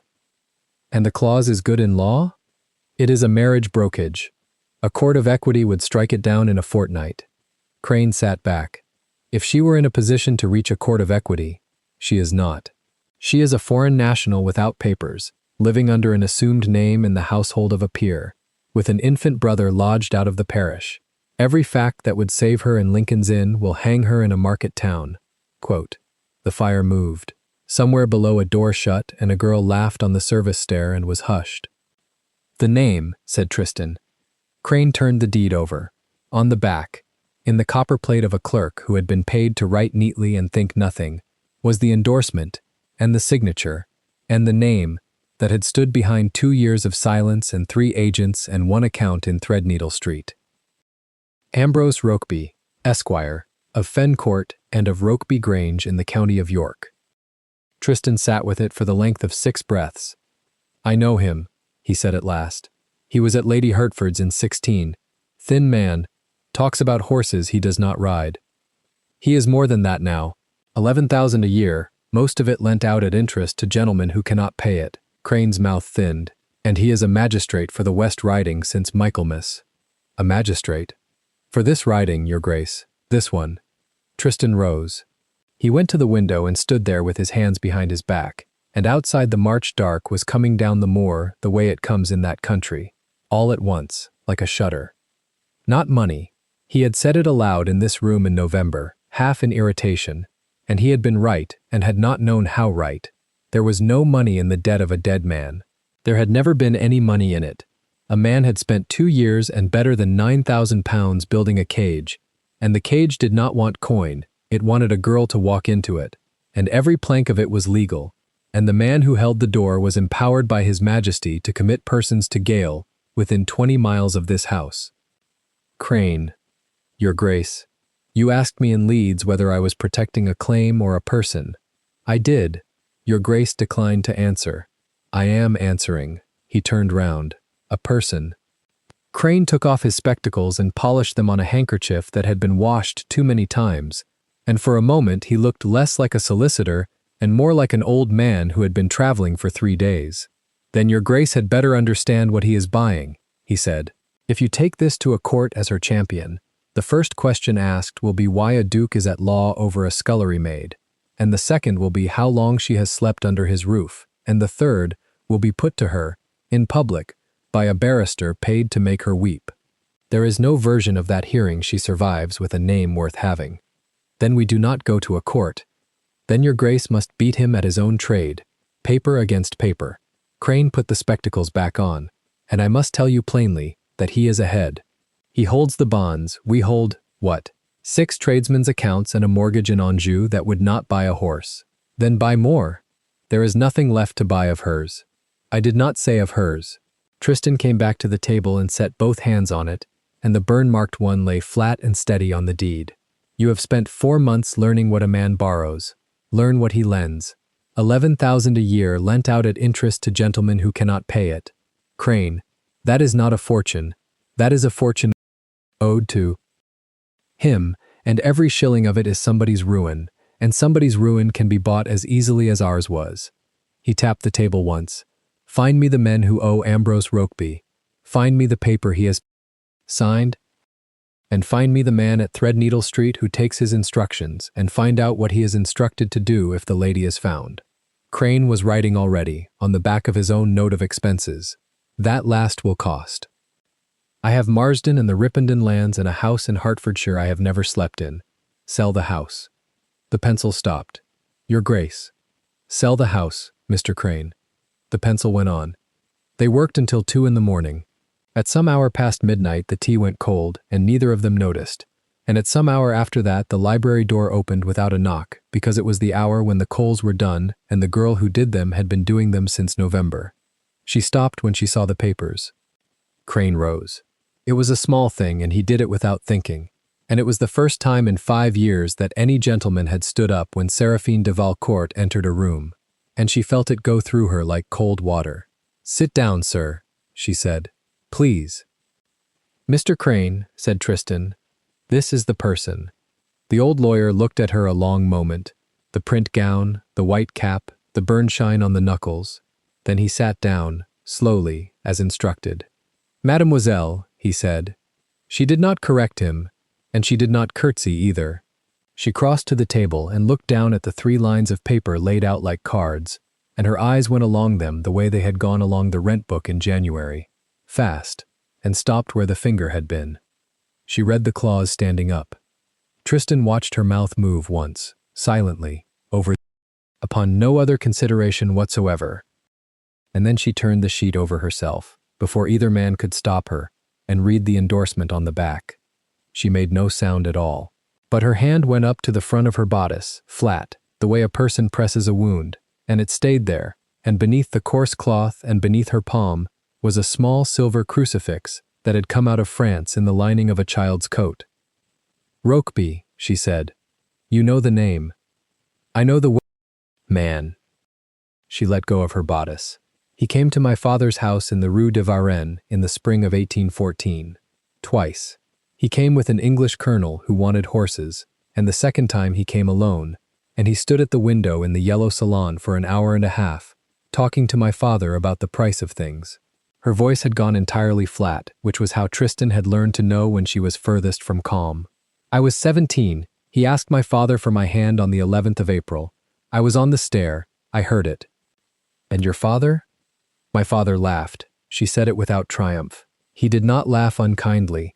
He laughed the way one laughs when a shopkeeper asks for a dance. He said, Monsieur, you have mistaken the house. And then he gave him wine and sent him away with a letter of introduction to a man in Bordeaux, because my father was a fool who thought a kindness settled everything. Crane had stopped writing. 11 days later, Seraphine said, the men came into the courtyard. Nobody spoke. The fire had burnt down to a red seam, and none of the 3 of them moved to it. That is not evidence, mademoiselle, Crane said at last, gently. A refused offer proves nothing. I did not offer it as evidence. She looked up, and there was nothing in her face that a maid could safely wear. I offered it as an explanation. You have been asking one another for 4 months why a man of business would pay full price for the bonds of a dead man. She set her fingertip on the brown ink, on the clause, precisely where Crane's finger had rested. This is not a debt, sir. It is an answer. He has spent 6 years and £9,000 composing a reply to my father's laughter, and he intends to deliver it in a church. Tristan stood up so abruptly that his chair went back against the shelves. He crossed to the fireplace and stood with his back to them both, and when he spoke his voice had a scrape in it that neither of them had heard before. Then he does not want you found, he said. He wants you cornered. There is a difference, and I have been reading it wrong since November. A man who wants a woman found sends a runner. A man who wants her cornered buys the bench, buys the parish registers, buys the debt she cannot pay, and waits until she has one door left and stands in it. "Yes," she said. "Q was not looking for you today." "No. Q was telling me you had been located." He turned round. He was making the first offer. 200 guineas to a duke. Crane. He was not buying information. He was buying my silence in advance, cheaply, as one pays a toll. He came to see whether this house would be an obstacle. "And your grace threw him down the steps," said Crane, "which answered him." "Which answered him," Tristan agreed. Seraphine had gone very still by the table. "Then he knows. He knows Ravensworth is not for sale. He will assume the reason." Tristan looked at her, and for once he did not soften a syllable. "Which means that whatever he intended to do in the summer, he will now do in the spring." The clock on the landing struck 3, 4 strokes late, and the sound came into the room and went out again. Crane was gone by 7 with his instructions written on 4 sides of paper, and his own opinion that his client had just mortgaged a Hertfordshire estate for a girl in a print gown, kept, professionally, behind his teeth. What Tristan did not say to her was that he had already decided he would rather lose the whole of Ravensworth than lose the argument. He gave his orders at 8. No stranger passed the lodge on any pretext. Hail to Leeds and Halifax, to learn where Mr. Q lodged and what letters he franked. The home farm gates locked at dusk, and the bailiff's wife told, without a reason, that the 5 children in her charge were not to go beyond the orchard wall. Old Hutton was to have his new wheel axle at last, because a mill that runs is a mill full of men, and men on the road are eyes. At 9 the letters went out. At 9:30 the first one came in. It was brought up by Mrs. Pennington herself, which was not her office, and she came into the library and shut the door behind her, which was not her habit, and she stood with her keys held in her hand to stop them speaking. "Your Grace, the bailiff's wife sent her boy up an hour since. She would have come herself, but she has the children." "Say it." "There was a gentleman at the home farm yesterday afternoon, not the black-gloved one, a younger man, on a hired horse, very pleasant. He said he was making a subscription list for a school at Ripondon, and he wanted the ages and names of the children on the farms." Her hands closed. "She gave him nothing, Your Grace. She's not a fool, that one. But he stood at the barn door a good while, and he watched the children at their play, and before he went, he asked her one question more." "What question?" Mrs. Pennington's observant brown eyes went, just once and very briefly, to the doorway, where a girl in a white cap stood holding the morning coal scuttle and had stopped, entirely, in the act of setting it down. "He asked," said the housekeeper, "whether any of the little lads on this estate had a turn for drawing horses."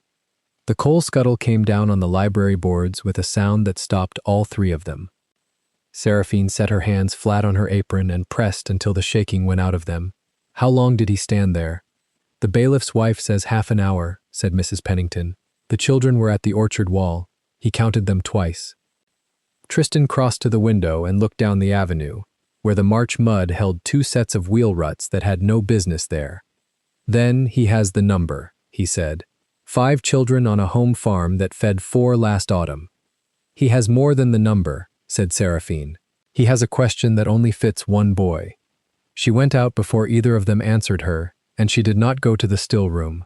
She went to the gun-room passage, took the short cloak off the peg that belonged to nobody, and walked the mile to the home farm with her clogs sinking to the ankle. Emile was in the yard with a stick, drawing in the wet ground. A dog, a bad dog, with 4 legs like fence posts, exactly as he had been taught to draw them. She stood over the drawing until he looked up. "You did well," she said. "It's ugly." "Keep it ugly." She rubbed it out with her heel anyway, and the smallness of the gesture cost her something. "Emile, if a gentleman comes and gives you paper and asks you to draw for him, what do?" The boy considered this with the seriousness of 8 years old. "I draw a boat." "Badly. Badly," he agreed. She knelt in the mud and fixed his collar, which did not need fixing. His cough had gone down to nothing. The north wall had done it, and the doctor from Huddersfield, and a line in a rent book that a duke had paid for and lied about. 5 months of quiet had made her careless enough to be happy for whole hours at a time. She understood, kneeling there, exactly what that carelessness had cost. "You are Emile Bell," she said. "I know. Say it when you are asleep, if you can manage it." Tristan doubled the men at the farm that night. Hale came back from Halifax on the 21st with the news that Silas Q had lodged 11 days at the Talbot under his own name and paid with a Leeds note, which was the arrogance of a man who expects no consequence. He had left on the 18th. He had gone east. Crane's letters came fortnightly through April, and each one was a small, hard stone laid in a wall. Ambrose Rokeby had lent money to 9 gentlemen of the West Riding, 4 members for northern boroughs, 1 bishop's nephew, and the trustees of a turnpike. Rokeby had signed almost nothing himself. What he had signed as a magistrate. The Hertfordshire house sold on the 9th of April for £11,300. Tristan read the letter, wrote, "Proceed," across the bottom, and went out to look at a bridge that needed rebuilding and did not mention the sale in the house. And then the cards came. They came to every gentleman's seat between Wakefield and the moor edge, printed on paper heavy enough to stand upright, and the one that came to Ravensworth was carried up on a salver by Mr. Hale with the expression of a man carrying a lit fuse. Mr. Ambrose Rokeby requested the honour of the company of His Grace the Duke of Ravensworth at Rokeby Grange, on the evening of the 28th of April, upon the occasion of the announcement of an engagement.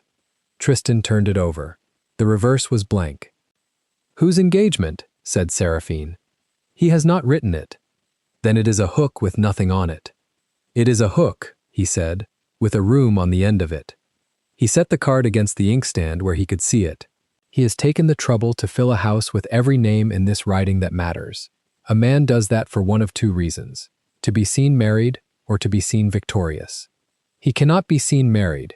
He has no bride." "No," said Tristan. "He has a bride he has bought and cannot fetch." She stood with the fire irons in her hand, and something went cold and clear in her, the way it had gone the night her father laughed on the other side of a staircase. "Then he means to fetch her there," she said.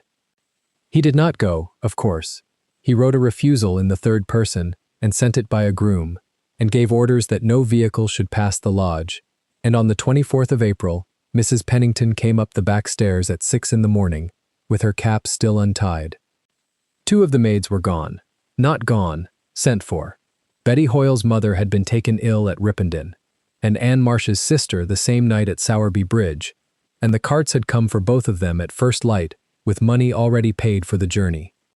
2 mothers, said Mrs. Pennington, in one night. Who signed the passes?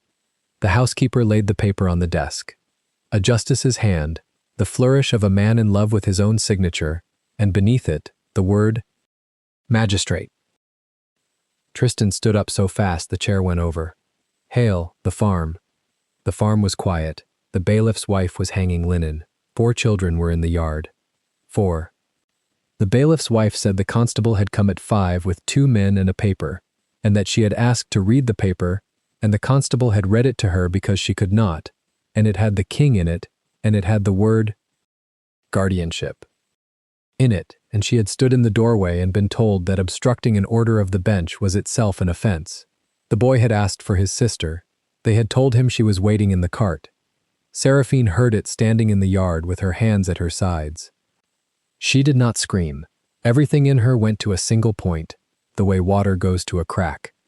Where? She said. Grange, most likely, said Hale, or Wakefield.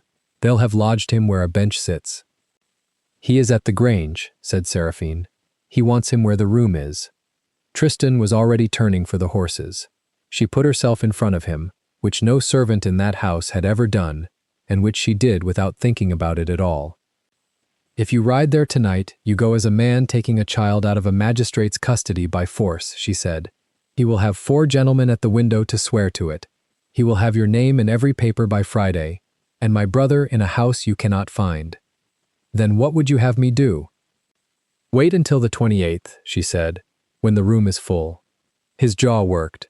You are proposing to walk into it. I am proposing that he has built a room to hold a woman he cannot fetch, and that on Tuesday he will find that he did not have to fetch her. She was very calm, and that calm was the worst thing he had seen in 5 months. He has my brother. He has £9,400 with my father's hand on it. He has a bench, and he has a knight. What he does not have is my consent, and he cannot get that anywhere but from my mouth. He does not need your consent. He needs your appearance. Then he shall have my appearance, your grace, and he shall have it before witnesses, and he shall have it in an apron. Seraphine. He stopped.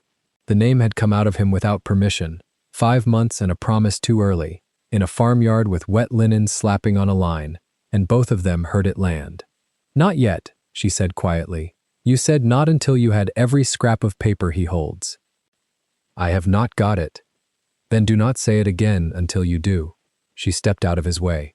But I am going to that house on Tuesday. Crane's answer to the express arrived on the 27th at 2 in the afternoon and was 4 lines long. The order is regular on its face. It recites debt, orphanage, and want of settled guardian. It cannot be undone by a duke's word, only by the paper beneath it, which I do not yet have. I am buying. I am not finished. Do nothing on Tuesday. Tristan burned it.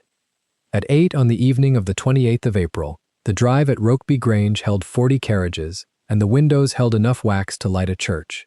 It was a house built in the last 20 years by a man who had read a great deal about houses. Everything in it was correct, and nothing in it was old.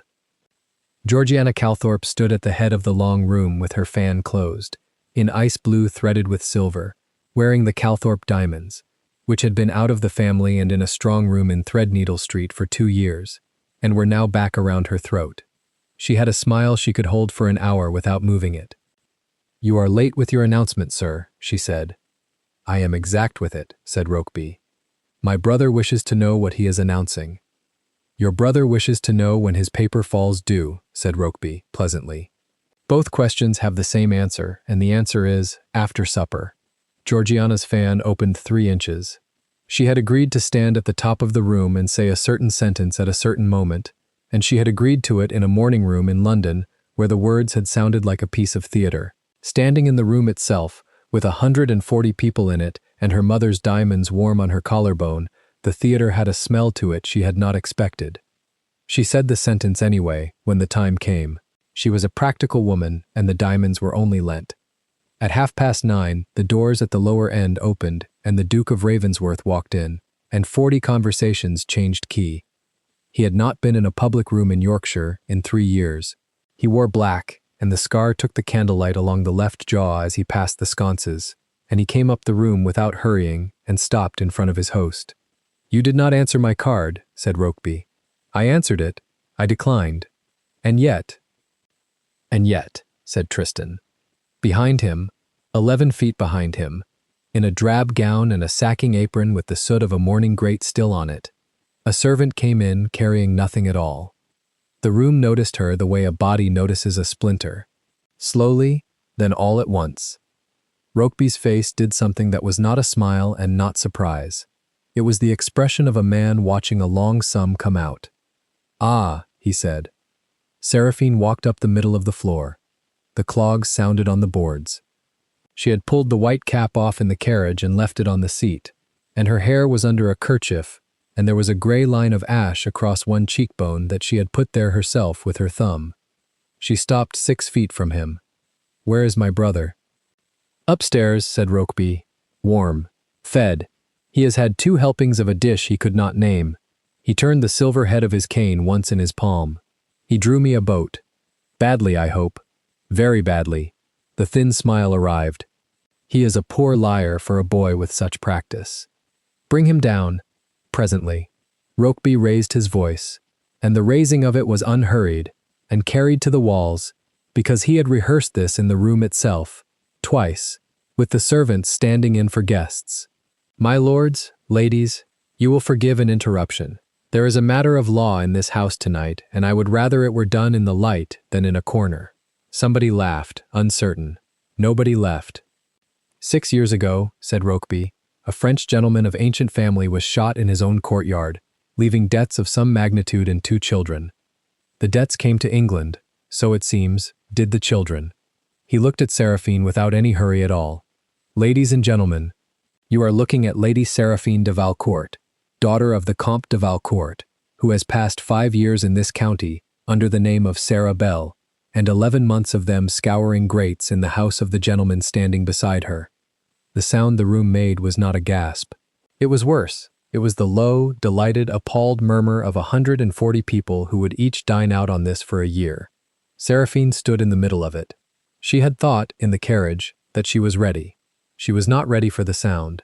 She was not ready for the woman by the second pillar who put a glove to her mouth, or for the elderly gentleman who lifted his glass an inch to see better over it, or for the two girls near the fire who looked at her hands. Her hands. That was what they looked at. The cracked knuckles, the burn on the right thumb from a copper in January, the nails bitten short and scrubbed white. She had curtsied to a queen with those hands when they were another woman's hands entirely. She put them behind her back, and then, deliberately, brought them out again and let them hang where they could be seen. "Lady Seraphine," said Rokeby, "will not thank me, but there is no honest way to raise a person out of an obscurity they have chosen, except to raise them in front of witnesses. You have not raised me," she said. "You have priced me. I have relieved you," he gestured, and a clerk came forward with a Japan box that was not Crane's and was very like it. "These are the obligations of the late Comte, gathered by patient purchase over 2 years, at a cost I shall not name because it would embarrass this company. £9,400, with 6 years' interest running. They are held in a single hand. Mine. Say the rest of it. The rest of it is a private instrument. Say it." "You are in an apron, madam," said Rokeby gently. "It is not the hour for you to be giving directions." And there it was, the small pleasure under the voice, the thing he had been saving for 6 years, and she heard it and understood that the money had never mattered to him at all. Tristan had not moved. He stood with his left hand loose at his side and his eyes on the clerk's box, and he was counting doors and men and how many seconds it would take to reach the stairs, and he was making himself stand still because the woman beside him had been right in a farmyard 3 days ago and was right now. "There is a second matter," said Rokeby. He held out his hand, and the clerk put a folded paper into it. "The Comte's son, Émile de Valcourt, is 9 years old." "8," said Seraphine. "Is a minor, an alien, resident in this riding without settled guardian, lodged under a false surname upon a farm, and is the person against whom the whole of that debt would descend upon his sister's death or marriage. The bench sat at Wakefield on Monday morning. 3 justices. The order is here." He opened it and let it hang so the seal showed. "The care of the child is granted, pending the discharge of the encumbrance, to the principal creditor, that is myself." "You sat on that bench," said Tristan. It was the first thing he had said in 4 minutes, and the room turned to it. "I did not sit. I withdrew, as is proper, and my brother justices heard it.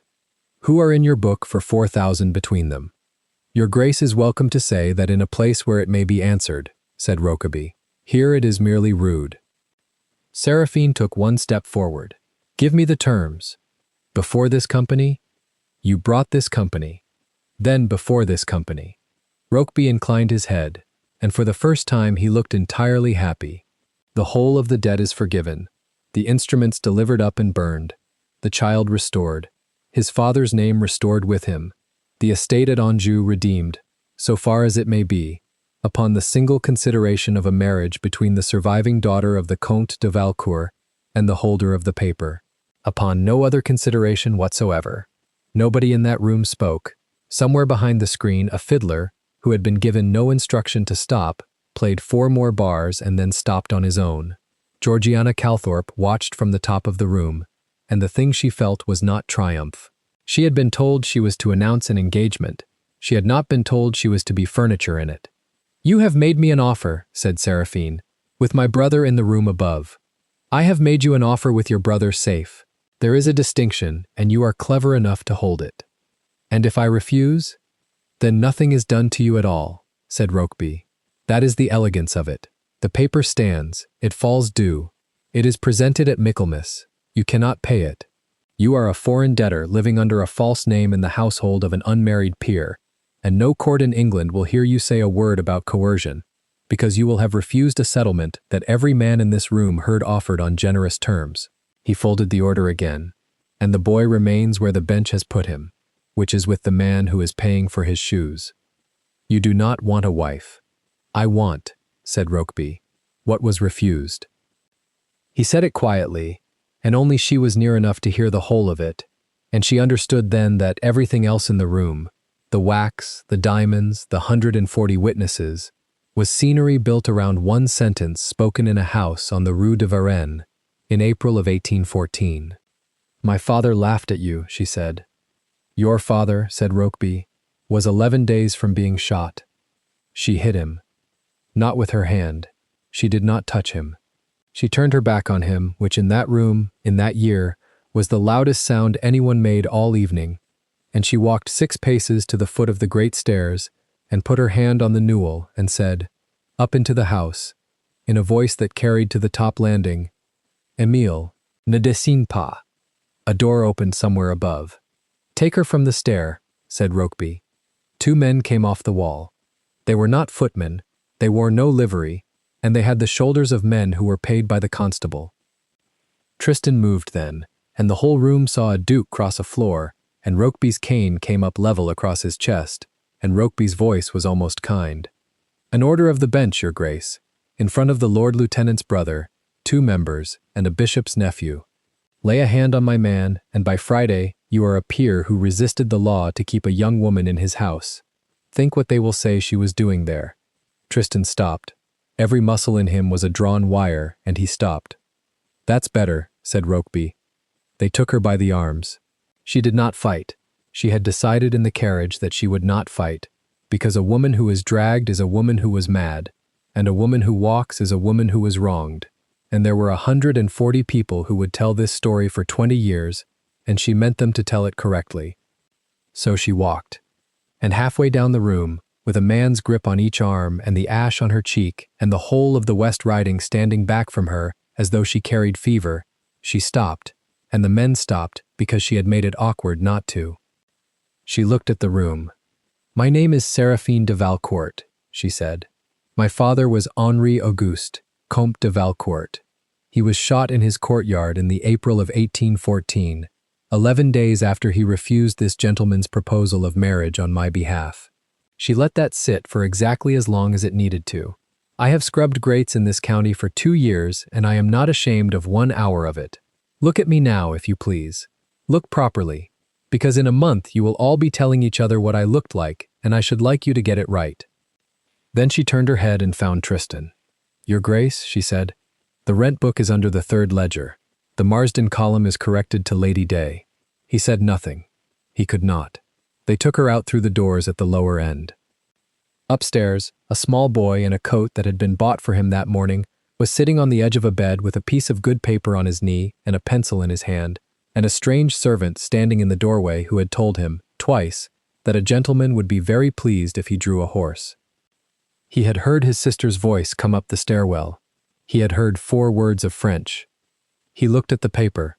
Then he began, with enormous care, to draw a boat, and he made the mast crooked, and he made the sea a row of scribbles, and he made it as ugly as he knew how. Downstairs the fiddler started again because Mr. Rokeby had told him to, and 1 or 2 couples even stood up because 140 people had come a long way, and there was supper to come. Georgiana Calthorpe came down the room and stood at her host's elbow and said, without moving her lips very much, "You told me it was an engagement." "It is." "To whom?" "That," said Rokeby, watching the doors swing shut, "is a matter of timing."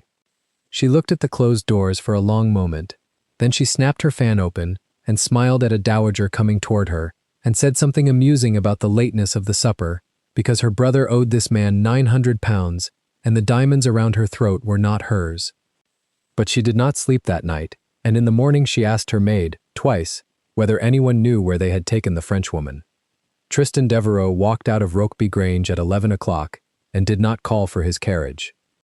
He stood on the gravel with his hat in his hand and the April cold coming off the wet lawn, and behind him the windows were still full of light and the fiddle was still going, and somewhere on the Wakefield Road there was a cart with a woman in it in a sacking apron. Hale came up with the horses. "Your Grace, the lock-up at Wakefield, they say." Debtors sighed. "And the boy?"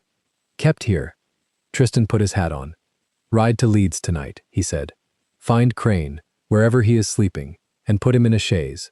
Tell him the room is over and I am past his advice." "And after Leeds, your Grace?" He looked back at the lit house, at the shape of a thin man moving behind the second window, And the coldness that came into him then was not anger. Anger was noisy. This was quiet, and it had a shape, and it had a date on it. Then to London, he said. Every debt Ambrose Rokeby holds is a debt that a man somewhere would rather not owe him. I want the other side of that. I want every note of hand that has his name on the back of it, every bond he has stood surety for, every guinea he has borrowed to lend. Crane is to stop being careful. That will cost, your grace. I have £11,300 sitting in a Hertfordshire sale, and no house I want. He put his foot in the stirrup. Then he stopped, with his hand on the pommel, because he had remembered a thing she had said to him across a library table in November, and he had not properly heard it then. A man who wants a wife writes. Rokeby had never once written to her. Tristan swung up into the saddle. There is one thing more, he said. Ravensworth gives a ball. Hale's face did not move, which was the finest thing about him. A ball, your grace. When? Midsummer. Cards to every name that stood in that room tonight, and to the Lord Lieutenant, and to the 2 members, and to the Bishop's nephew, and to Miss Calthorpe. He gathered the reins. And one to Mr. Ambrose Rokeby, Esquire, magistrate of this riding, on paper heavier than his. He will not come. He will come, said Tristan, because he will not be able to bear not knowing why he was asked. He turned the horse for the gate. Behind him, in a room above the noise, a boy finished a very bad boat and asked politely whether he might have another sheet. The turnkey at Wakefield had never in 19 years been handed a paper he could not argue with, and on the morning of the 2nd of May he was handed 2, a discharge of the detainer, signed by a judge in London, and a bill of costs, receipted. Josiah Crane stood in the doorway of the debtor's side with his hat still on, because he had not slept, and said only that the lady was to bring nothing with her, since nothing in that building belonged to her. Seraphine came out into the yard in the same apron. She had washed it in the pail 3 times, and it had not improved. She stopped at the gate and looked back once at the wall, and then asked Crane the only question she had rehearsed in 4 days. The boy. Not yet, Crane said. Money first, boys after. That is a lawyer's order of things. It is the only order that holds. He handed her into the chaise. His Grace bid me tell you the fires are lit at 4:30, and that Mrs. Pennington has not permitted anyone else to touch the library grate since April, which she calls superstition, and I call loyalty. Seraphine put her hands in her lap. The knuckles had begun to heal in the damp, which she had not expected, and she disliked the look of them healing. They did not go to Ravensworth. They went to Leeds, to a back room in Brigate with a table and 11 bundles of paper on it, and Crane began, without ceremony, to teach a scullery maid the anatomy of a rich man. By the 3rd week of May, the table held 14 bundles. Tristan came down from the hall twice a week and stood over them in his greatcoat. Ambrose Rokeby had spent 6 years learning that a man is only as safe as the paper other men hold against him, and had never once expected to be the debtor in the room. He had borrowed to lend, that was the whole of it. 8,000 from the house in Threadneedle Street, Crane said, tapping. Renewed on 90 days, 3 times, each backed by his own note of hand. 4,000 more from a wine merchant in Hull. And these, he laid 3 sheets side by side, are the bonds he gave the Turnpike trustees when he took their reserve at 4% and lent it at 9. Seraphine turned the middle sheet toward the window. Whose money is this, in law? The trust's. And he lent it. He lent it, Crane said, and entered it in his own book as capital. She set the sheet down and looked at Tristan, and Tristan saw that the 4 days in Wakefield had not broken anything in her that had not already been tested in a scullery at 4 in the morning. That is not a debt, she said. That is a breach of trust by a magistrate. It is both. Then buy the trustees. Crane's mouth moved. Buy them. Pay them what he owes them. Take their claim, and let them keep their 4% and their good name. She said it with the flatness of a woman correcting a subtotal. A trustee who has been made whole will swear to anything true. A trustee who is still out of pocket will swear to nothing at all, because his own neck is in it. Crane looked at the Duke. Do it, Tristan said. Outside, in the inn-yard, he stopped her with a hand that did not quite touch her sleeve. You have not asked me what I mean to do. I know what you mean to do. You mean to hold a ball. She tied her bonnet. I would rather you had ridden into that house in April with a whip. It would have cost my brother his life and me my name, and I would have preferred it, and that is why I am glad you did not." He gave her the letter then. It had come to the hall 2 days before, and he had read it 3 times and made no decision, which was unlike him. It was from Miss Georgiana Calthorpe, of Calthorpe Park, and it was 4 lines long, and it asked whether the Duke of Ravensworth's card of invitation for the 21st of June extended, as she supposed it did not, to a lady who had stood at the top of a room in April and said nothing. Seraphine read it in the yard with the horses stamping. She is frightened. She is calculating. She is doing both, which is what a woman does when her brother owes £900 and her mother's diamonds are hostage. Seraphine folded it. Invite her, seat her where she can be seen, and write to her that the diamonds will be on the table that night, and that she may take them home in her hand if she is willing to answer one question in front of the room. What question? Whether Mr. Rokeby told her, before the 28th of April, that he intended to announce his engagement to a woman he had not yet spoken to. Tristan looked at her for a long moment. He did tell her, Seraphine said. He told her it would come after supper. 140 people heard her say it, and she has not slept since, because she has worked out what it means about the paper he holds over her brother. The counter-purchase closed on the 9th of June. By then, Ambrose Rokeby's affairs had been assembled in a single locked drawer at Gray's Inn, 11 notes of hand bearing his signature on the back, the assignment of the wine merchant's judgment, the Turnpike trustee's whole claim bought at par and receipted, and one further item that Crane had come by almost by accident, and which he laid before the Duke with the unwilling reverence of a professional man handling something obscene. 2 blank committal warrants, signed, sealed with a magistrate's seal, names left out. They had been used to sign 2 servants' passes on the night of the 23rd of April, and there were 9 more in the same hand still in circulation in the West Riding, and any one of them could put any person in a lockup on the strength of a name written in afterwards. Tristan set his finger on the seal and left it there. "Send a copy to the Lord Lieutenant," he said, "not with my name on it, with Q's. Because Silas Q, run to ground in a lodging in Hull by Mr. Hale, had proved to be a man who kept receipts, and a man who kept receipts is a man who has already decided who he will sell when the day comes. He wanted £300 and a passage to Quebec, and he would not be needed to say a single word aloud, because his handwriting would say all of it." Midsummer came in hot and stayed hot. Ravensworth Hall had not held a ball since the old Duke's time. Mrs. Pennington took the great saloon apart to the boards. The chimney breast that had swallowed a maid's arms every morning for 11 months was swept, and scoured, and swept again, and on the 19th of June a fire was laid in it that no one lit, because it was June, and Mrs. Pennington said that a cold grate in a hot room was a shame to the house and laid it anyway. 400 candles came from Leeds. 212 cards went out. Every one of them was answered. On the 20th, a dressmaker arrived from York, and was shown not to a bedroom, but to the still room, where the Duke stood by the shelf of lavender, and said the gown was to be green, and was told by a woman of 60 that green was a great deal of color for a lady lately in a lockup, and answered that it was going to be a great deal of a night. Seraphine came back to the hall on the morning of the 21st, after 7 weeks in lodgings in Leeds that Crane had taken in his own name. She went first to the home farm. 4 children in the yard, not 5. She stood at the orchard wall until the bailiff's wife came out, and the bailiff's wife said only that the boys' boots were still under the bed and that nobody had moved them. "Do not move them," Seraphine said. At 6 o'clock the carriages began to come up the avenue. She was upstairs, in a room with 3 windows, and a woman she did not know was taking the pins out of her hair, and for the first time since a barber in Halifax had bought 4 inches of it in June of the year before, the whole weight of it came down auburn over her shoulders in the light, and the woman said, quite involuntarily, "Oh."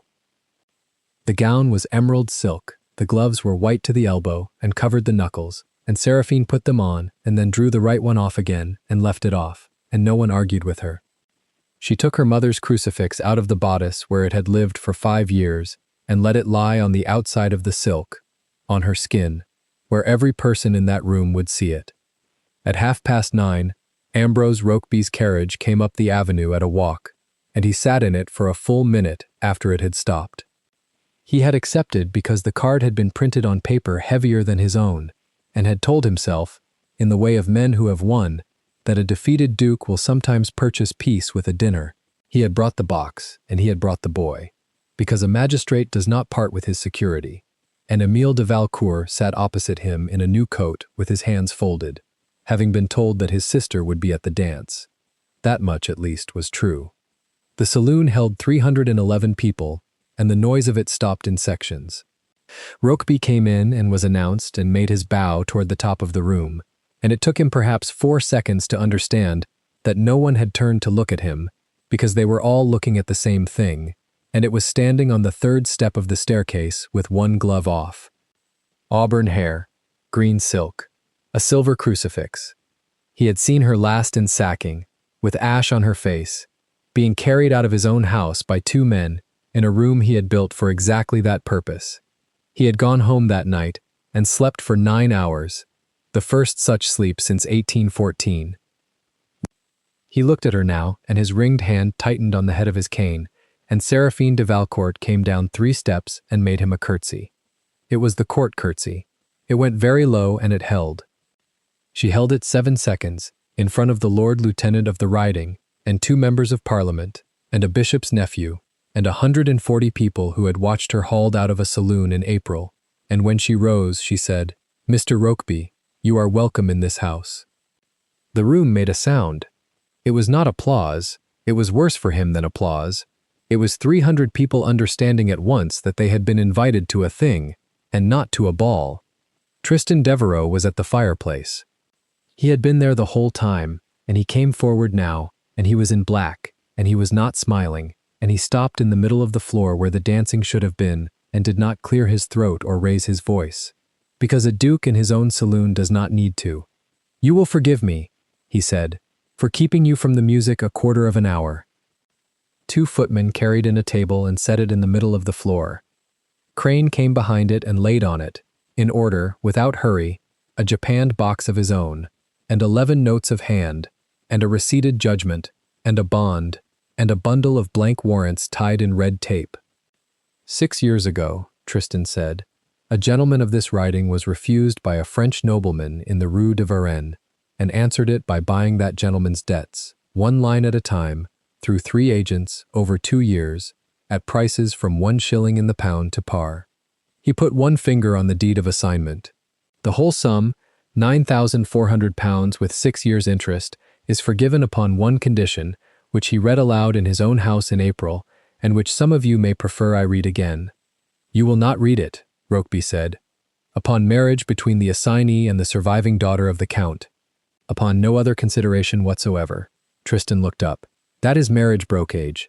It is void in equity, and it has been declared void, by decree, on the 4th of this month, in the suit of Valcourt against Rokeby, and the decree is on this table, and the costs are paid."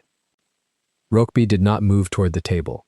He had begun, very slightly, to smile, because there was still a boy upstairs in a carriage, and a bench order in his pocket. "A decree does not discharge a debt," he said. "You may void my condition, your grace. The 9,400 stands." "It does not stand," said Tristan, "because I have paid it." He said it without any pleasure at all, which was what made the room go still. "On the 12th of June, at your own banker's, in cash, the whole principal, and the whole interest, into your account, against your receipt." He turned the receipt over so that the writing faced the room. "You have your money, sir. Every farthing you spent hunting a girl. It is now sitting where you cannot pretend it is anything but money, and there is not 1 line of paper in England with the name Valcourt on it that is not in this box." "And this," said Crane at his elbow, "is the box." Then Tristan put his hand flat on the 11 notes of hand. "Which brings us to yours." Ambrose Rokeby's face did not change, and his color did. 8,000 from Threadneedle Street, renewed 3 times, now called. 4,000 to a wine merchant in Hull, sued to judgment, judgment assigned to me. And £1,900 of the reserve of the Ripenden and Marsden Turnpike, which you took at 4 and lent at 9, and entered in your private book as capital. He lifted the trustee's bond. "The trustees have been made whole, by me, this morning. They are here." 3 men at the side of the room did not look up. "You are a magistrate of this riding," Tristan said. "The Lord Lieutenant is standing behind you. I would rather he heard it in a room with music in it than read it in a newspaper." Rokeby's cane came up half an inch off the floor and went down again. "You have bought a great deal of paper," he said. "It buys you nothing but interest." "It buys me the calling in of every obligation you hold in the county," Tristan said, "which I do not intend to do, because I have no wish to ruin 9 gentlemen who were foolish enough to borrow from you. Their notes were bought this month and were burnt this afternoon." He let that sit. "They owe you nothing." "They owe me nothing. As of 4 o'clock you have no debtor in the West Riding, and consequently, sir, no friend in it." It was then that the room understood, altogether, what had been done to him, and a woman near the windows put her fan up over her mouth. Crane untied the red tape. "These," said Tristan, "are committal warrants, signed, sealed, blank as to the name of the person committed and the cause. 11 were issued. 2 were used on the 23rd of April to remove 2 women from my service, that a boy might be taken from my land at 5 in the morning, without a witness in the house.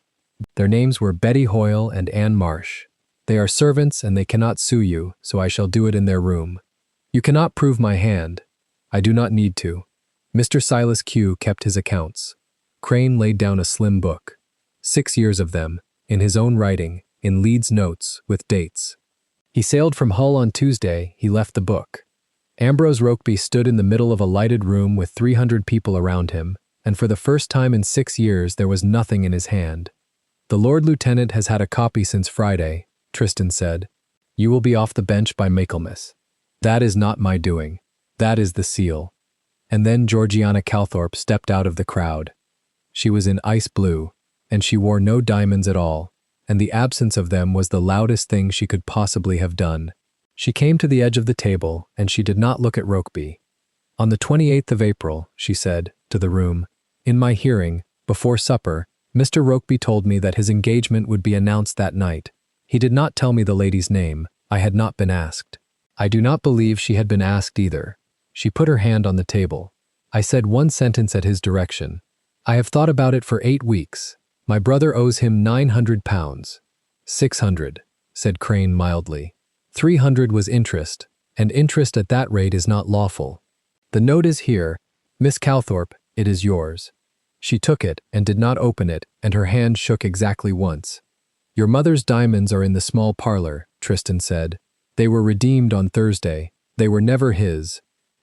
She said, "Thank you, Your Grace," and then she turned and said, "I beg your pardon, Lady Seraphine," and made her a curtsy that was almost as long as the one on the stairs, and went back into the crowd, and that was the end of Ambrose Rokeby, socially, more finally than any paper on the table. The bench order was quashed at 20 minutes past 10.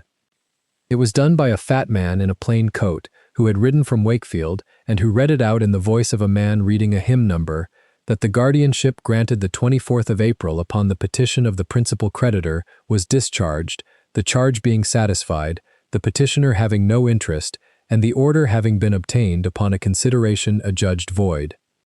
"The child," he said, "is to be delivered up instantly." Mr. Hale went out to the carriages. Nobody in that saloon spoke for the length of time it took a man to walk to the avenue and back, and Seraphine stood on the 3rd step with one glove off and her hand closed on the crucifix, and the doors opened. Emile de Valcourt came in at a run and stopped, because the room was full of strangers, and looked for the only thing he knew. She went down the stairs, and there was no dignity in it at all. He had grown. That was the thing that struck her, kneeling on the boards of the great saloon in emerald silk with her arms round him, that he had had 8 weeks of his life without her, and had grown through them, and she had missed it, and would go on missing nothing else ever again. "I drew badly," he said, into her shoulder. "Every day. Boats. Terrible ones. I know.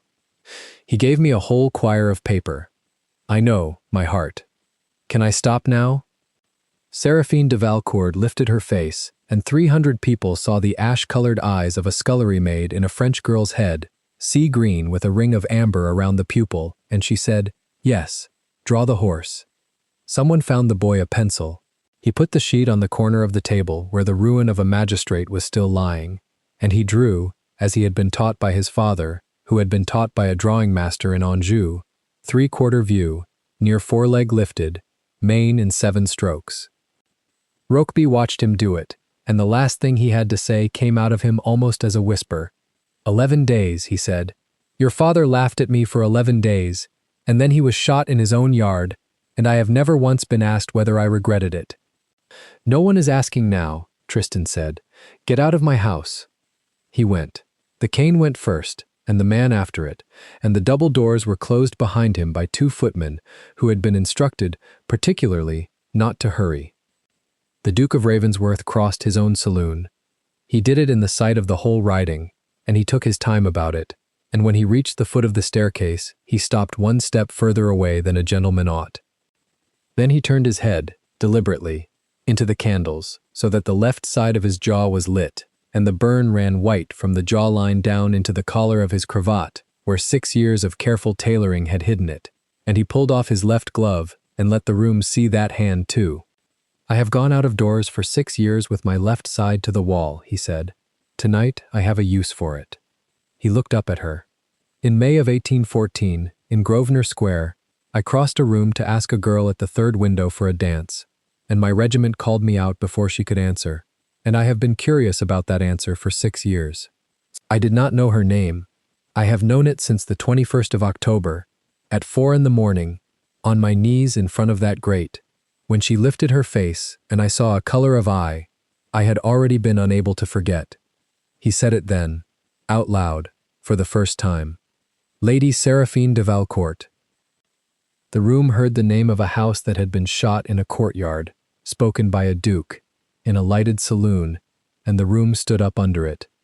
"There is a deed in the library," he said, "settling the county of Marsden and 800 a year upon your brother, the Comte de Valcourt, under my guardianship, until he is of age.